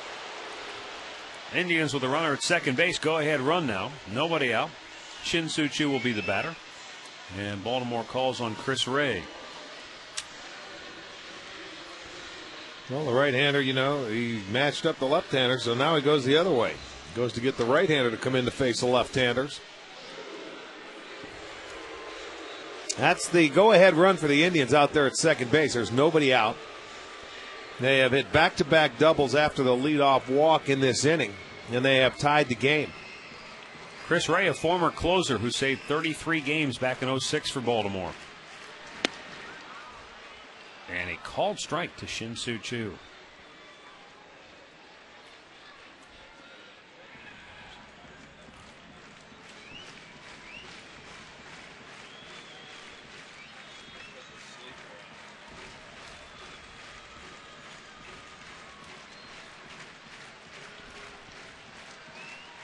The 0-1. Missed outside. Chris Ray, who grew up in Tampa, Florida, was a third-round pick of the Orioles out of the College of William and Mary in Virginia. Wasn't even drafted coming out of high school.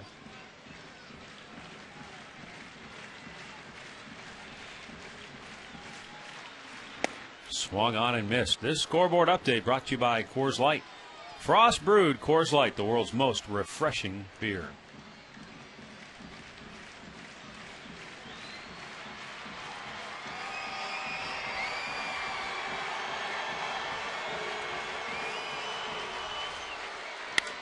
A one hopper to second. It kicks off the glove of Roberts.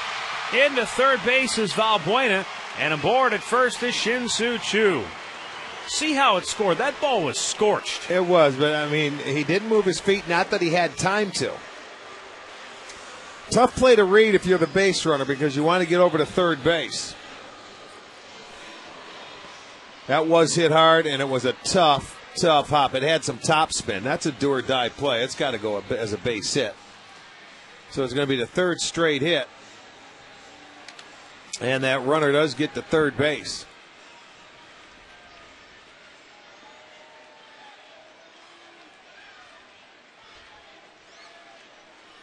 And now Johnny Peralta with a chance to put the Indians back in front.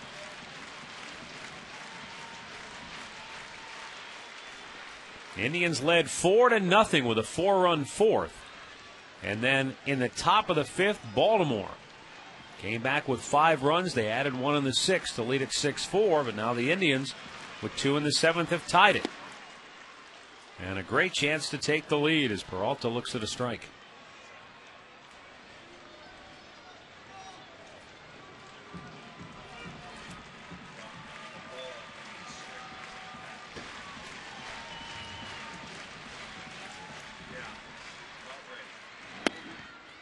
Down low, 1 ball, 1 strike.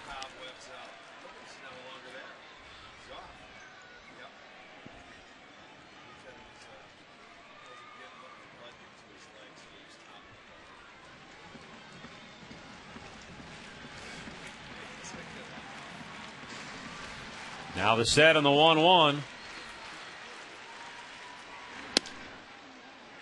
Missed outside, 2 balls and a strike.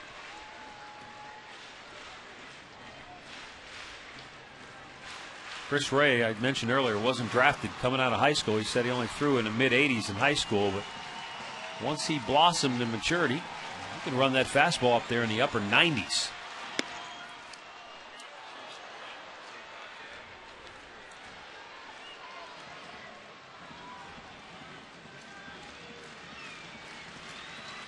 But he's a guy who's gone through the Tommy John surgery that happened back in August of '07.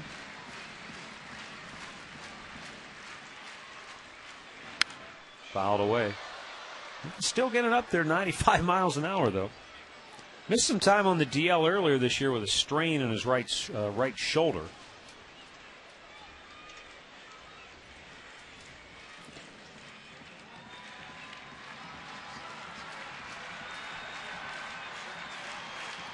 Two balls and 2 strikes with Indians at first and third, nobody out. Infield double play depth, and Johnny fouls it off.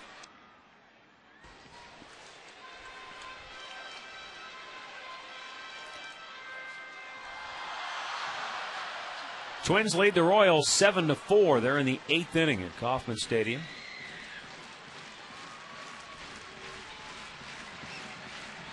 Minnesota started the night 2 games in back of Detroit. 2-2 pitch.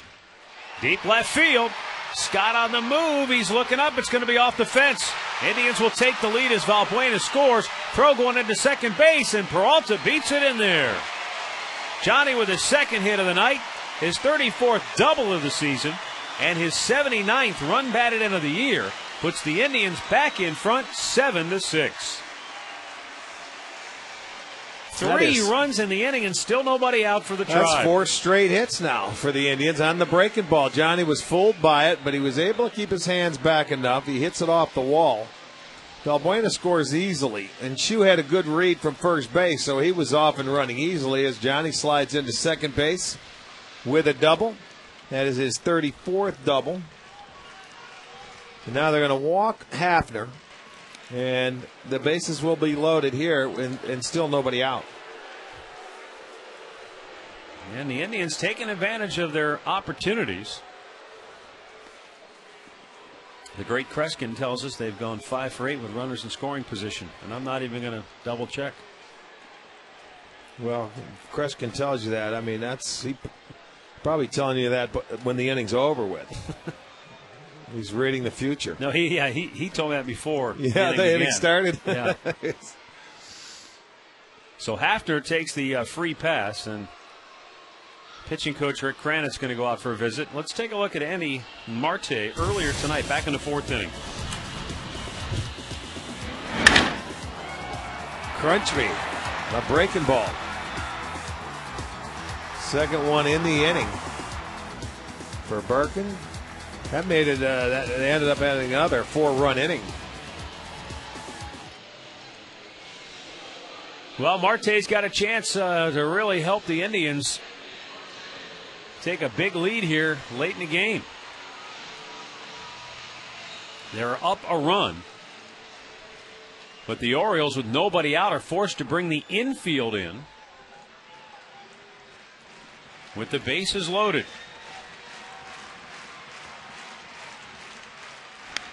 Fouls the first pitch right back. He had a good rip at that 95-mile-an-hour fastball.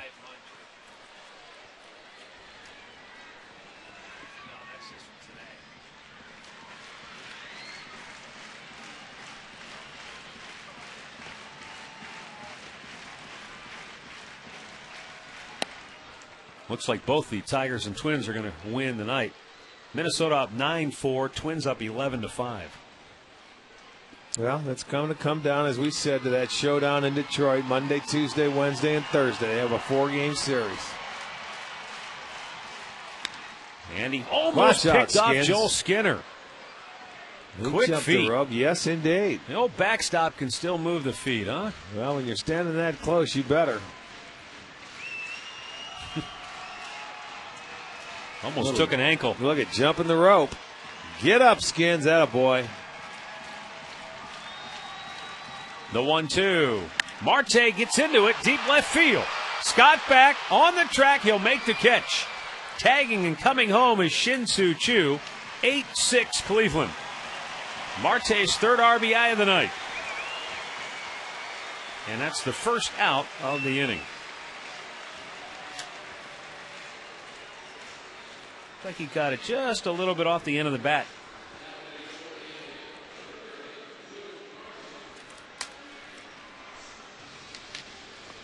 Lou Marson, the 8th man to bat in the inning.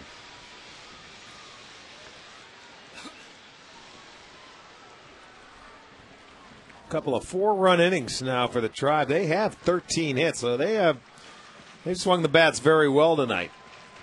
But a couple of big innings.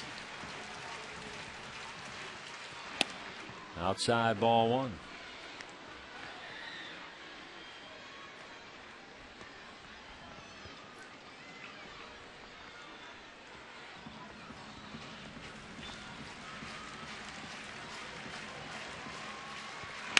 Back to the mound. Ray goes to second for 1. Roberts kicks the bag, turns 2, inning over. But the Indians score 4 times in the 7th. Lead at 8-6 as the heavens open up here at Progressive Field.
This copyrighted telecast is presented by the authority of the Cleveland Indians and may not be reproduced or retransmitted in any form. And the accounts and descriptions of this game may not be disseminated without the express written consent of the Cleveland Indians.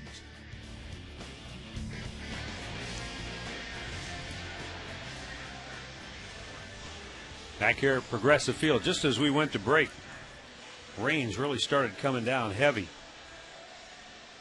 And the grounds crew back out doing a lot of work in between innings, trying to keep the field playable. You got to do that around home plate and at least the pitcher's mound. As you can see, the rain coming down pretty good. You know, you get those guys a little toe hold, and they'll work the infield in. But the two major spots, Michael Brantley stays in the ball game in left field. And that is the only other change out there.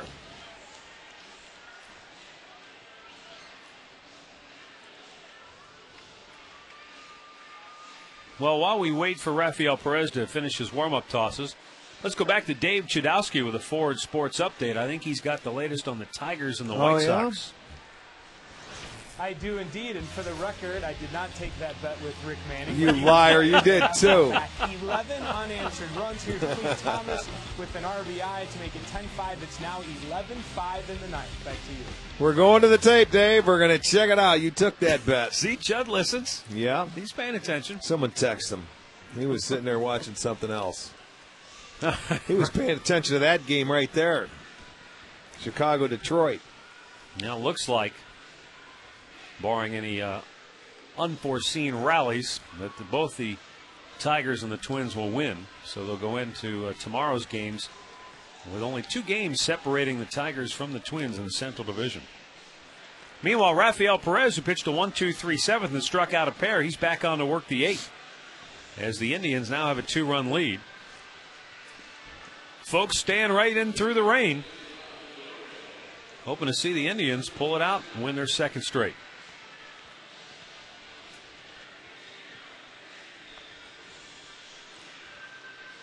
For Baltimore, Luke Scott will lead it off. He had a 3-run homer in the 5th inning.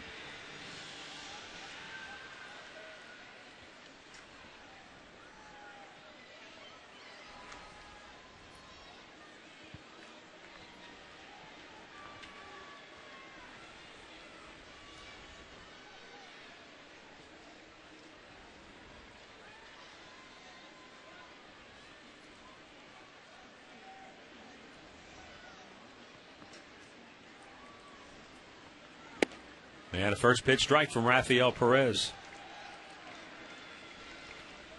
Rafi hit pounding that strike zone tonight. He's thrown 13 pitches, 11 strikes. So he's been on top of his game.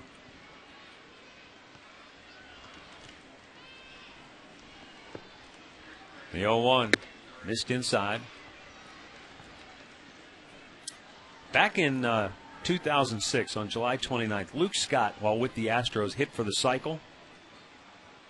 And the home run that he hit was his first major league homer.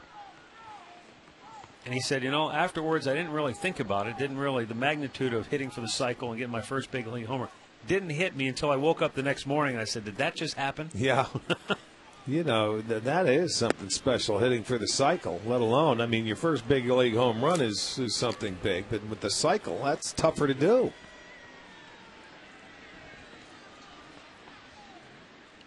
Well, he said, He told the umpire he didn't swing, so he said no. He checked it. Luke Scott, originally drafted by the Indians in the 9th round back in 01 out of Oklahoma State.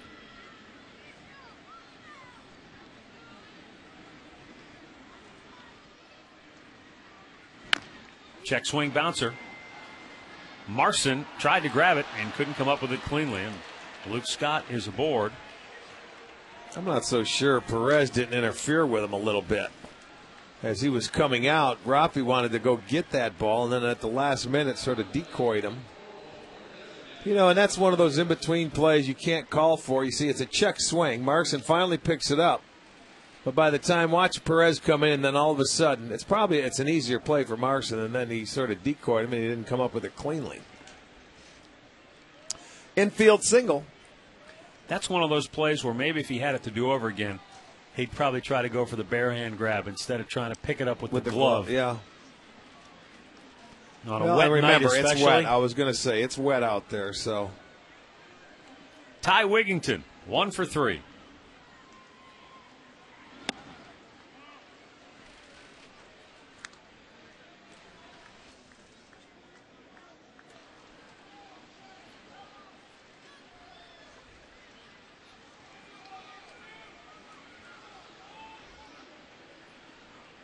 Right-hander Chris Perez is now warming in the Indians' bullpen.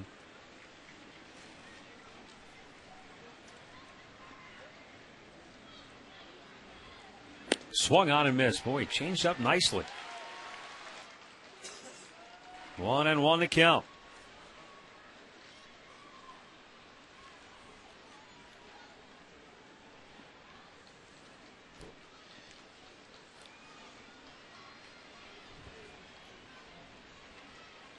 Top of the 8th inning. Tribe on top, 8-6. Orioles tying run at the plate, though. 1-1 delivery. Yes, he did. Go too far. Sure looked like he did. They want an appeal. They're not going to get it now. It's too late. If they don't ask early, you rarely are ever going to get that call. Bob Davidson said he didn't go. It sure looked like he did. Well, could have been. Could have been. I've seen it called before for less.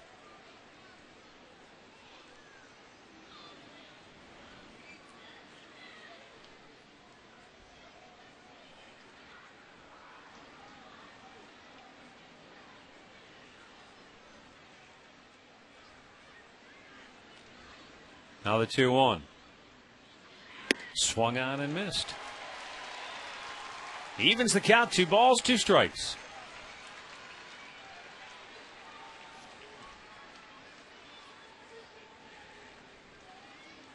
Boy, how about Detroit? 12 unanswered runs in that game against the White Sox. Boy, oh boy. They were down 5-0. They lead 12-5 in the ninth.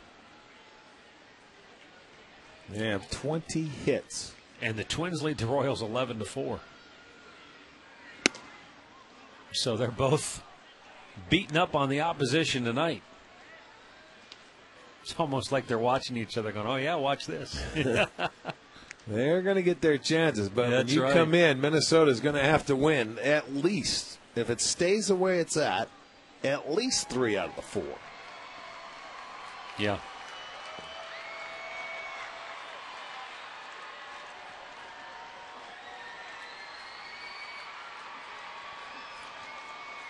The split does them no good. Now we'll see what happens. They both play tomorrow. You know, Detroit and Chicago, and obviously Minnesota's in Kansas City. So we will see. That's the only race left. Yeah, it really is. I mean, you know, that's not a mathematically, but it's the only thing close.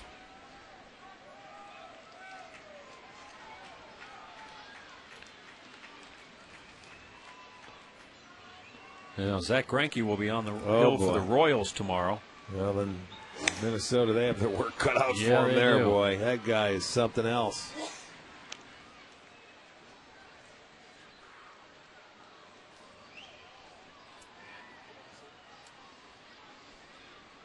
So, you know, what happens then, in turn, after that game tomorrow, they go to Detroit and play 4, and then go back home and end it with Kansas City. So they'll get Greinke again on Friday. Boy. So they'll have to face him twice. Hey, it's a bonus. We get to see him again. Yeah, hey, great. Detroit may be sending cases of champagne to Greinke. Well, it was Kansas City that beat up Detroit 3-2 in 06. Struck him out looking, and Wigington knew it. Third strikeout for Rafi Perez. First out here in the 8th inning. Well, he's pounding the strike zone. There's the slider. Top of the zone. Comes in, wraps into the plate. Gets the strikeout. Number 3 for Perez. Well, Michael Aubrey steps in. He has 2 more hits tonight. 4 hits in the series, including a double and a home run. He homered off Jensen Lewis in the 6th. At that point, it was a 6-4 Orioles lead. But the Indians have come back with 4 unanswered to lead it 8-6.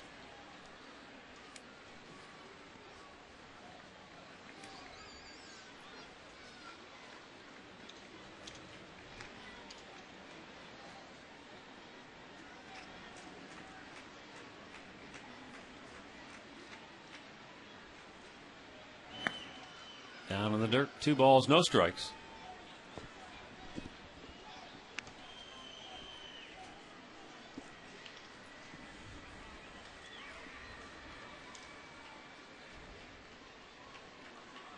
Perez once again goes to the tongue depressor to knock loose some of the mud.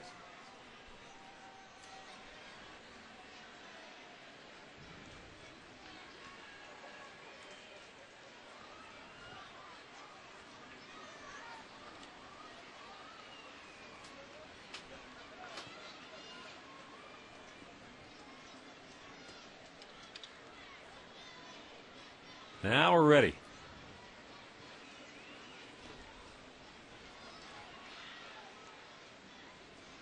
Runner at first with 1 out in the 8th.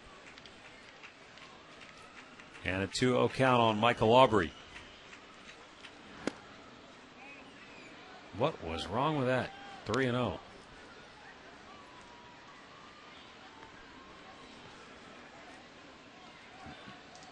Unless I was missing something. That looked like it was right. Well, a little high, yep. Yeah, it was. 2-0 count. Yep, it was high. Sometimes you look at that, just that framing at the end, and it looked like it was right there, but he did a nice job of trying to bring it down into the strike zone. That was low. Ball 4, so 2 on, 1 out. And we'll see, yep, here comes Eric Wedge. So we will see Chris Perez with 2 on and 1 out in the 8th, and the Indians leading it 8-6.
Lead, but Baltimore with 2 on and only 1 out, threatening here in the 8th inning. And we will now see right-hander Chris Perez. One Perez coming in for the other. Rafi Perez went an inning and a third, gave up a hit, a walk, struck out 3. And it was that walk to the left-hander Michael Aubrey that puts the tying runs on base. Now, Chris Perez has got to come in and try and get the job done.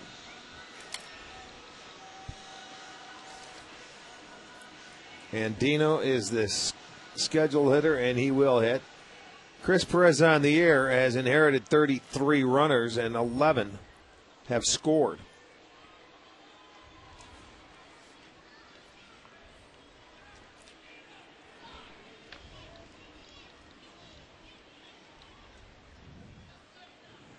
Robert Andino, his solo homer in the 5th, sparked a 5-run inning for Baltimore. There's a liner to short, caught by Valbuena, caught by Cabrera, on to Valbuena for the double play. Alert and nicely turned by Cabrera and Valbuena, and the inning is over. So Chris Perez, 1 pitch. Thank you very much.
Bottom of the 8th inning here at Progressive Field. Indians on top 8-6. And former Indian Danny Baez coming on now to pitch for Baltimore. 56th time this year for Baez. 4 wins, 6 losses, ERA 4.24. And 68 innings of work, 22 walks, only 39 strikeouts. He still throws the ball pretty well. Gets it up there in the low 90s. Does have a splitter, a little slider.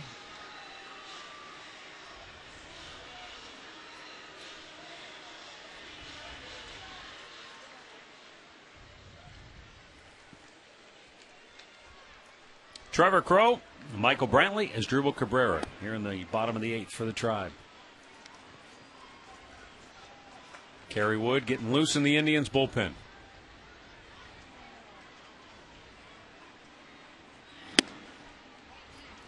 Two balls, no strikes.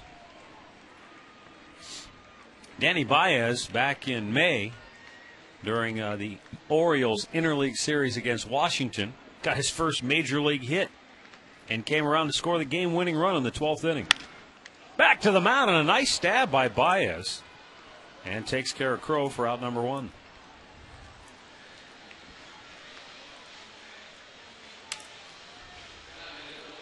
Well, here's the results of the Alltel Text Bowl question of the game. And the overwhelming majority going with the front-running Joe Girardi, whose Yankees have pretty much run away with that Eastern Division title this year.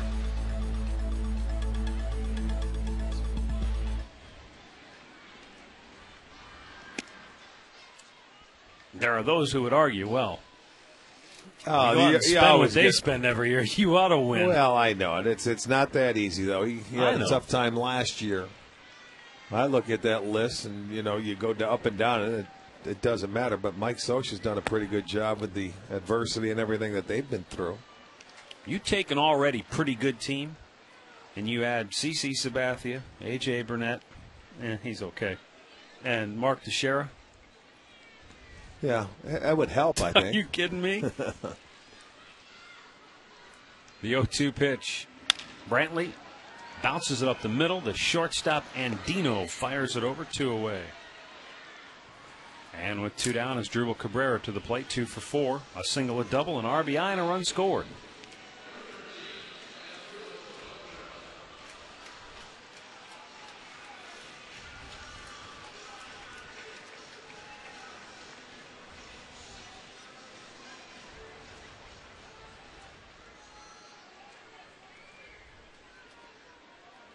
as Drewville really helped set up that 4-run seventh inning. Michael Brantley walked to start the inning, and then he ripped a double inside the bag at third and had Indians at second and third with nobody out. And the pressure was on. Valbuena then poked a 2-run double to right field that scored a pair. Chu had an infield single, and then Johnny Peralta with an RBI double.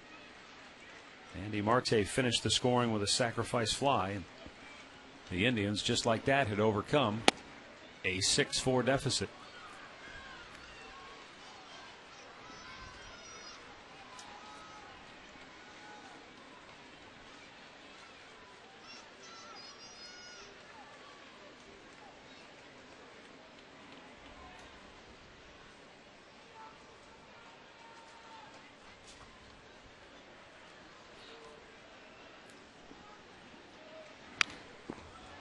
Good fastball, 97 miles an hour, and Cabrera just shot it right back. He's getting it up there a lot better than I thought he was.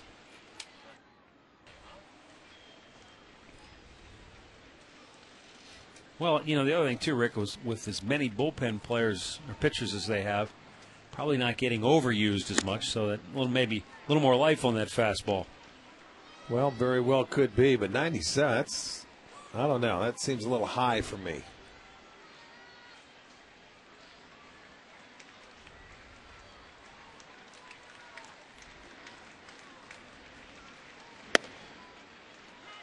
Full count, 3 balls, 2 strikes, 2 down, base is empty.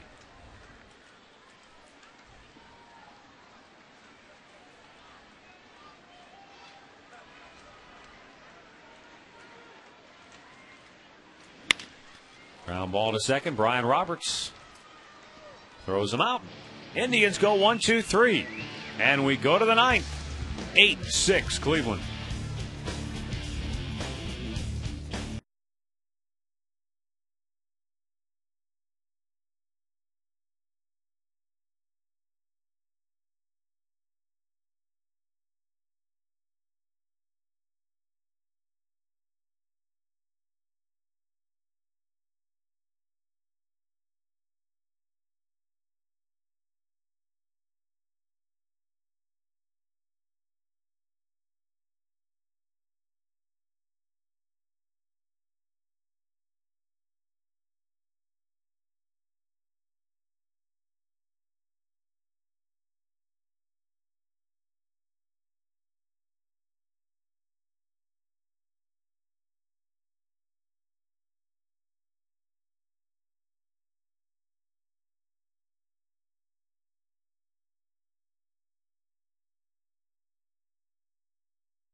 Eight, 6 with the Indians in front. Going to the 9th inning. Where's Penny? Did you see her? Penny DiBiasio. Oh, is Bobby's that right? wife, yeah. Well, Kerry Wood will look to save his 21st game of the year after nailing it down last night.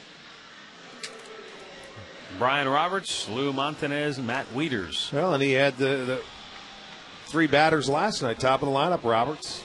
Well, it wasn't PA back in there in the 9th inning, but it was Wieters, so he'll face 2 out of the 3.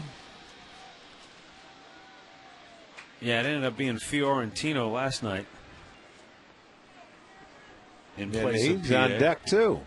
So they're going to pinch hit him for Yeah, Montanez. So exactly. it will be the same it will 3 be guys. the same 3 guys he had last night. Yes, it will. Roberts takes a strike.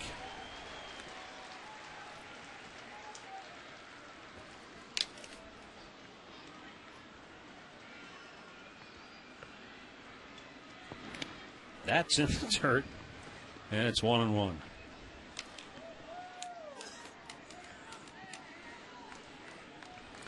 First three, I think 3.5 innings, we played rain free, and it really hasn't stopped since, though. It's been light and heavy and light, but it really hasn't stopped since early in the ballgame.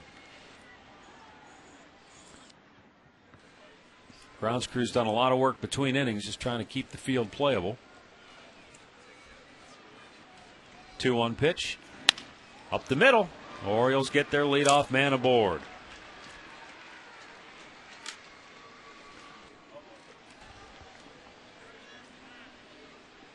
So Jeff Fiorentino goes right back up the middle, so the leadoff man aboard. He struck out last night against Kerry Wood. Pinch hitting here with the leadoff man on in the 9th. Representing the tying run.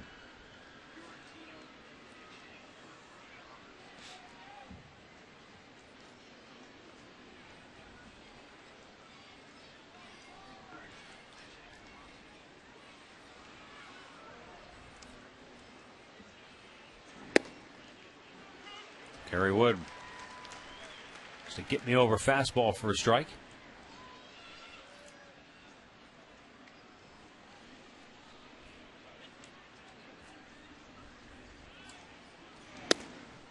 Blew it by him. 0-2.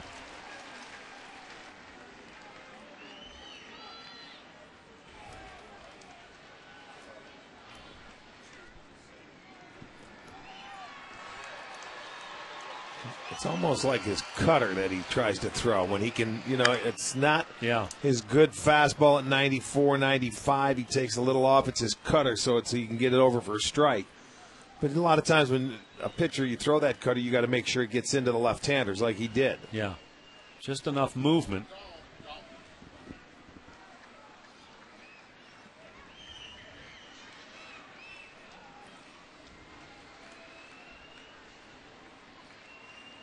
Now we got the curveball. Missed with it outside, couldn't quite snap it off.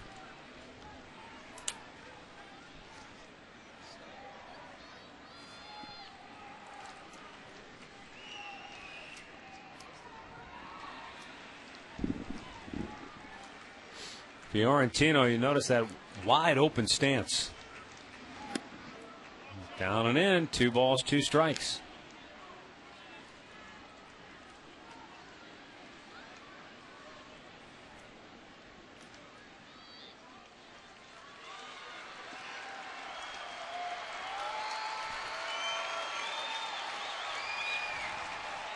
Now the 2-2.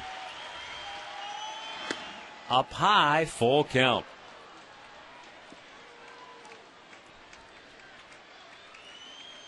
Matt Wieters waits on deck.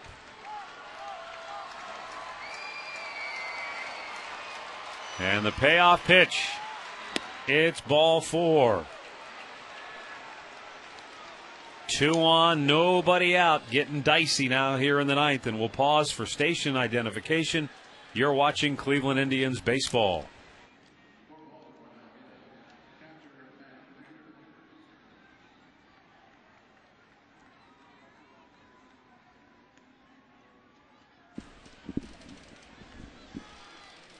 Matt Underwood, Rick Manning with you here at Progressive Field, where the Indians lead the Orioles 8-6 in the 9th. Baltimore 2 on, nobody out. Matt Wieters 1 for 3 with an RBI double and a run scored.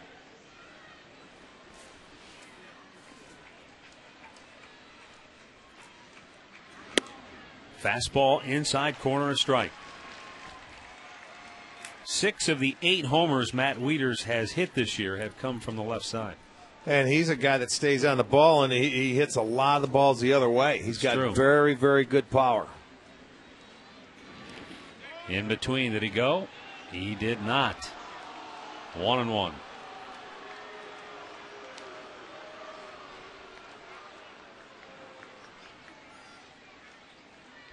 Yeah, he checked it. Breaking ball down in the dirt. Evens the count up at 1.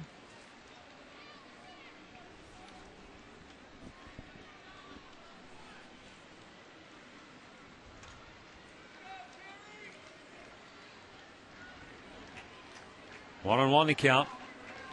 Outfield deep. Crow, the center fielder, shading leaders a little bit toward left center. And as Rick said, that's where we have seen him drive a number of balls, especially when we were in Baltimore.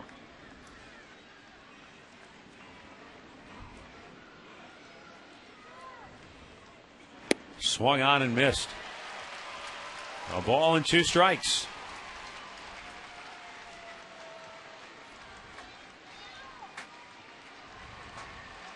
There's that good little cutting action. Good spot. Swings over the top of it.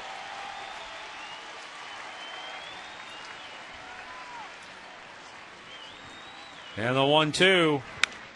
Fouled away. Stays alive.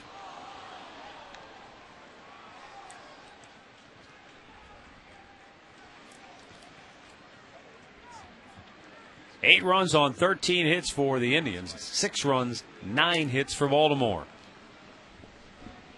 The Orioles have the tying run at first base here in the 9th.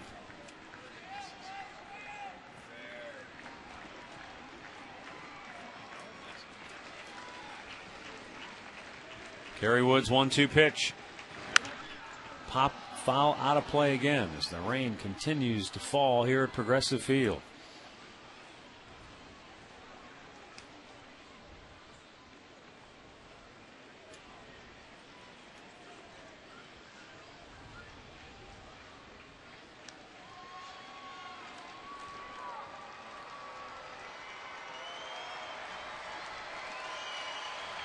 Wood taking a little extra time, trying to make sure he gets a dry grip on the baseball.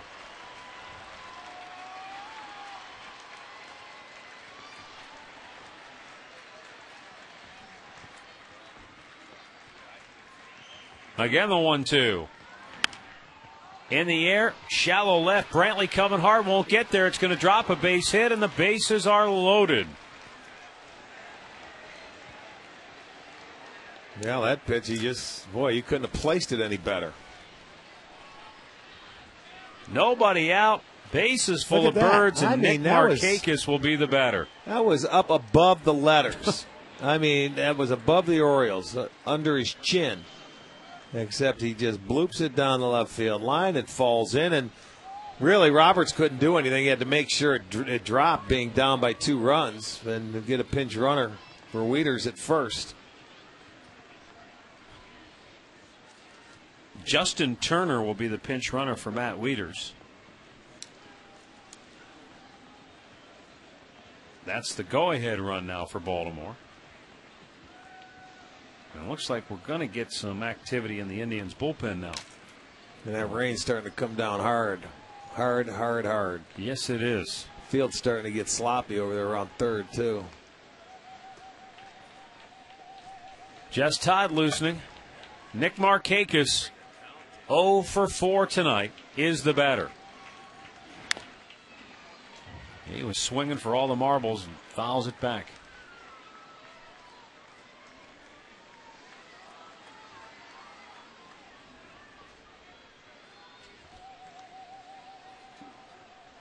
Because of the rain and the fact that it hasn't let up at all, you can see it pooling a number of places on the warning track and also on the infield now, behind third. Yeah. Swung and missed. Markakis chased after the off-speed pitch. Couldn't help himself. And now 0-2 the count. There you can see a little bit on the warning track.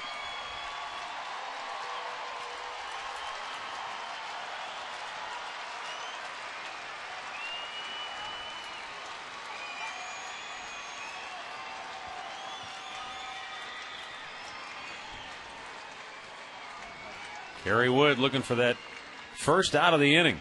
The 0-2. Missed away. It's a final in Chicago and in Kansas City. Both the Twins and the Tigers won tonight.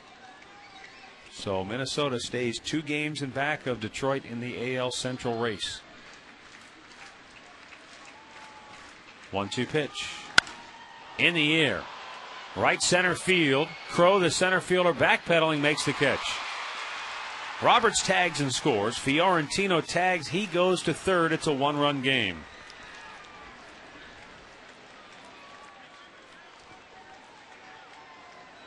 Markakis drives in his 96th run of the year on the sacrifice fly.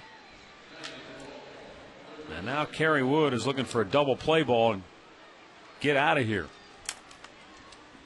Melvin Mora will be the batter 0 for 3 tonight. Mora, meanwhile, can tie this game up with a sacrifice fly.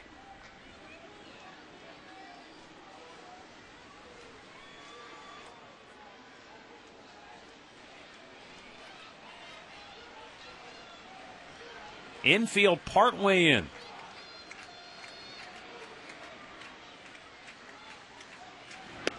Slider strike on the outside corner.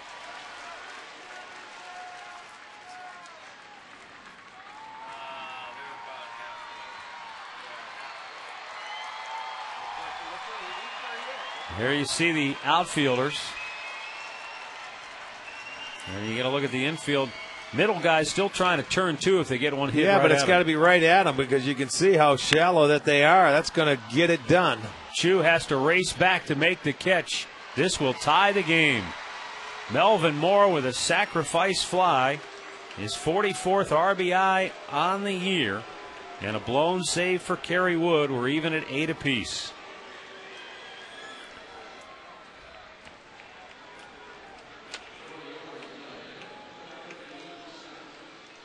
And with Justin Turner at first base and 2 down, Luke Scott will be the batter.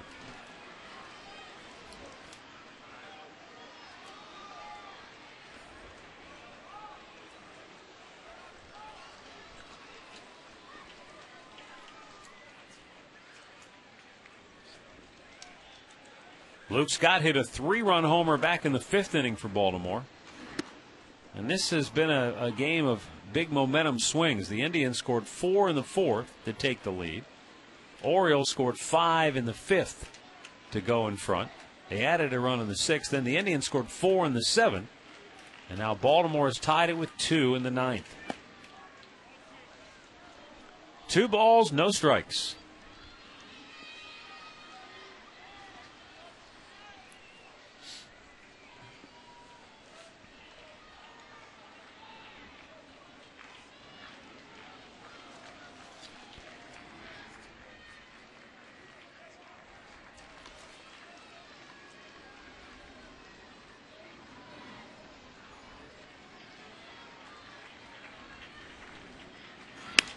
In the air, shallow center, dropping in a hurry. That's going to get down.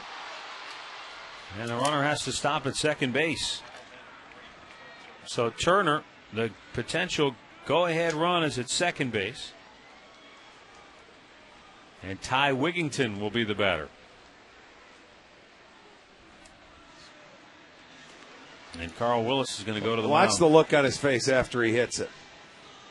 He says, man, I can't believe it. He figures he's out. But watch where Crow. He went back before he came in. And that drops in, so that keeps the inning going.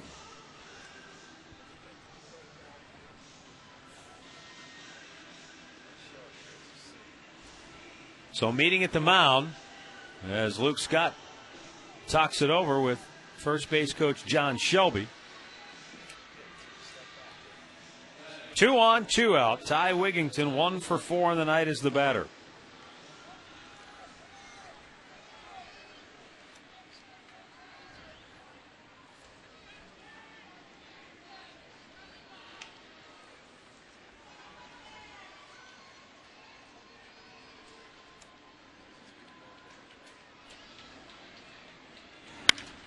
This is high and foul out of play down the right side.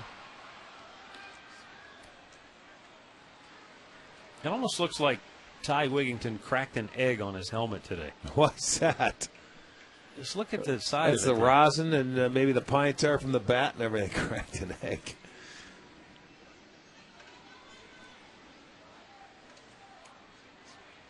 The 0-1 pitch. Strike at the knees, outside corner, 0-2.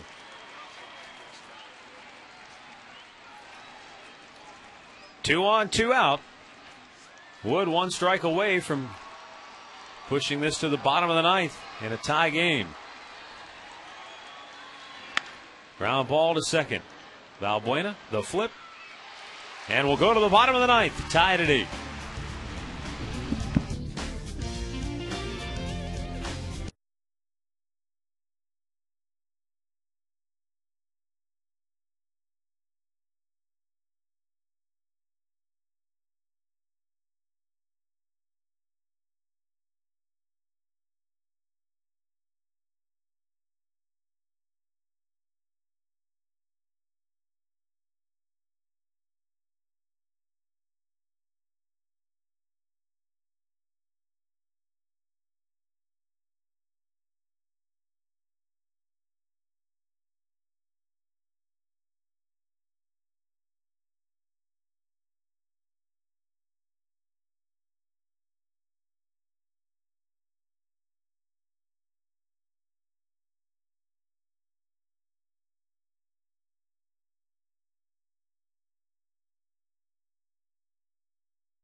Bottom of the ninth, we are tied at 8 here at Progressive Field.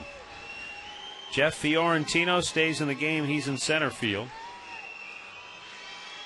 Chad Moeller has now come on to catch. And the new pitcher is Jim Johnson. He is the 7th Orioles pitcher to work in this game.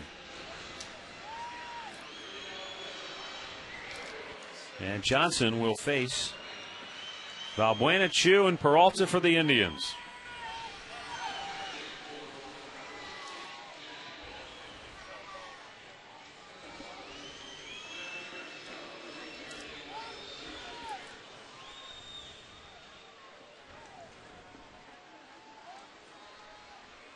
They want to play. The pitcher's ready. He says, I got to wait for my man to get off. Looks like the rain has actually stopped finally.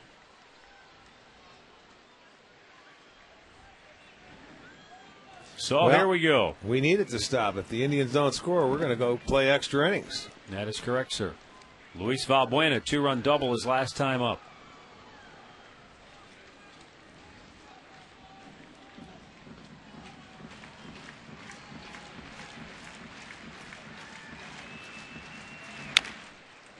Fouled away. Jim Johnson suffered a blown save Tuesday in Toronto. He's 6 for 9 in save opportunities since George Sherrill was traded away.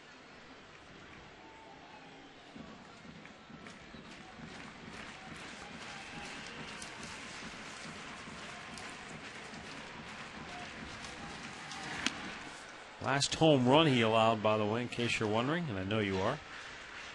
He gave it up to Ben Zobrist on September 16th. And ironically, he got the win in that game. Well, he did take a loss against the Indians this year. Base hit by Valbuena to start the bottom of the ninth. And the Indians get the winning run aboard.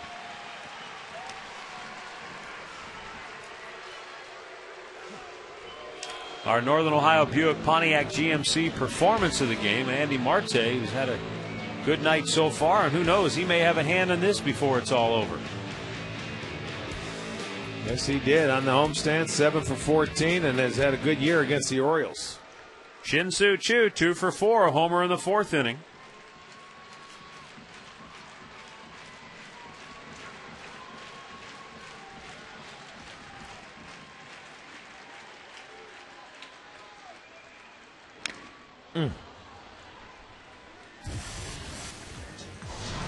Hanging breaking ball earlier. Yeah, he got it rolling. You're right with the hanging curve ball.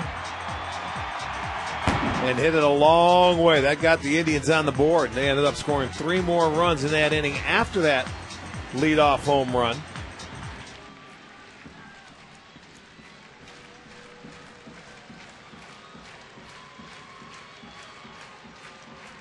Now they throw to first, and Valbuena able to get back standing.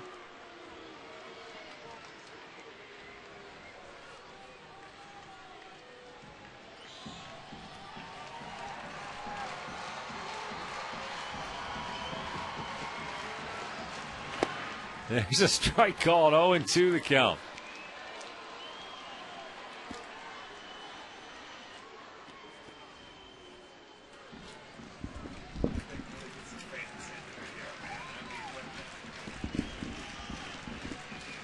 Johnson paying attention to Valbuena, who has a decent lead at first. In the dirt, and Valbuena holds. Didn't get a real good read, and it stayed right in front of Chad Muller. Yeah, well, anyway. he did a nice job of blocking that ball because he smothered it and kept it right out in front. But that's what you're aware of. I mean, when you're a base runner right now, you're not going to steal the base, but you are aware of that. When a guy gets ahead, you see where he just knocked it right down in front. Only got a couple feet away. Very good job by Muller. He thought about getting a second, but you needed to kick a little farther than that.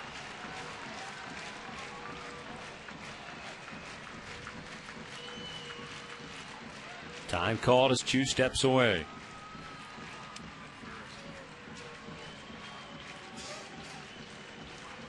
Snap throw, but again, Valbuena not really that far off the bag. But his uniform is really getting muddy now.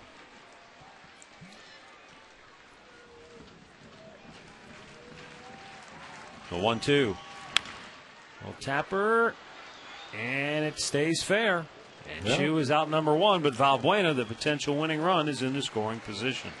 Yeah, that's good gets as him a sac over bunt, there. I guess. Yeah, gets him over there into scoring position. You'll have a couple of shots at it. Peralta and Hafner will anyway. You see, it's where Michael Aubrey came up and he was going to take. That ball might have rolled foul if he let it, but he didn't want to take the chance. He kept it fair, gets the out. And now Johnny Peralta gets a chance to win it. Yes, they do. They've got a couple of chances now to try and win the game. Johnny 2 for 4 tonight, a single, a double, and an RBI.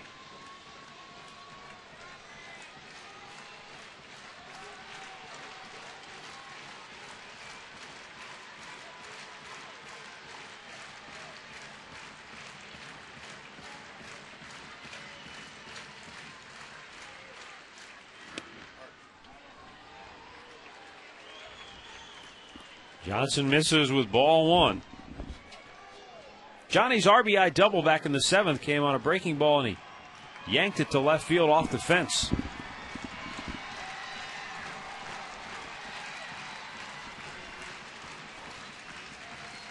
One 1-0 pitch. Grounds it foul wide of third, and the count evens at 1-1. One thing you do wonder a little bit about in this situation, grounds crew's done a great job of trying to keep the field playable. But with all the rain, if you're Luis Valbuena, I mean, how secure is that footing if you have to really bolt coming around third? Well, you take it, the outfielders, it's going to be moist and wet when they get the ball in their hands. To make a good throw is going to be tough to do as well. You just got to take the right angle, not cut too sharp, too steep. Make sure you take a little deeper angle because you're going to get sent here on a base hit. Outside, 2-1. I mean, their outfielders are, pretty deep, all things considered. I would agree, especially in left.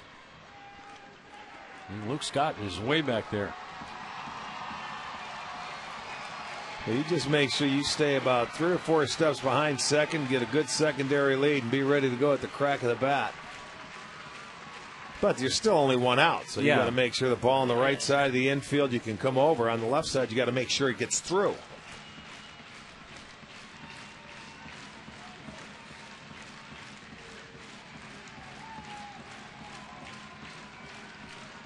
Now Johnson's 2-1 pitch. Just missed inside with it, 3-1. Travis Hafner waits on deck.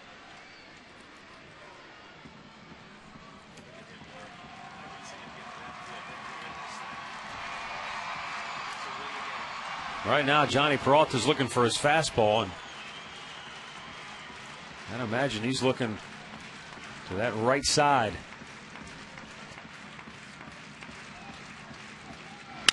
But he gets one, yanks it up the middle, coming around third. Valbuena's going to score, and the Indians will win it.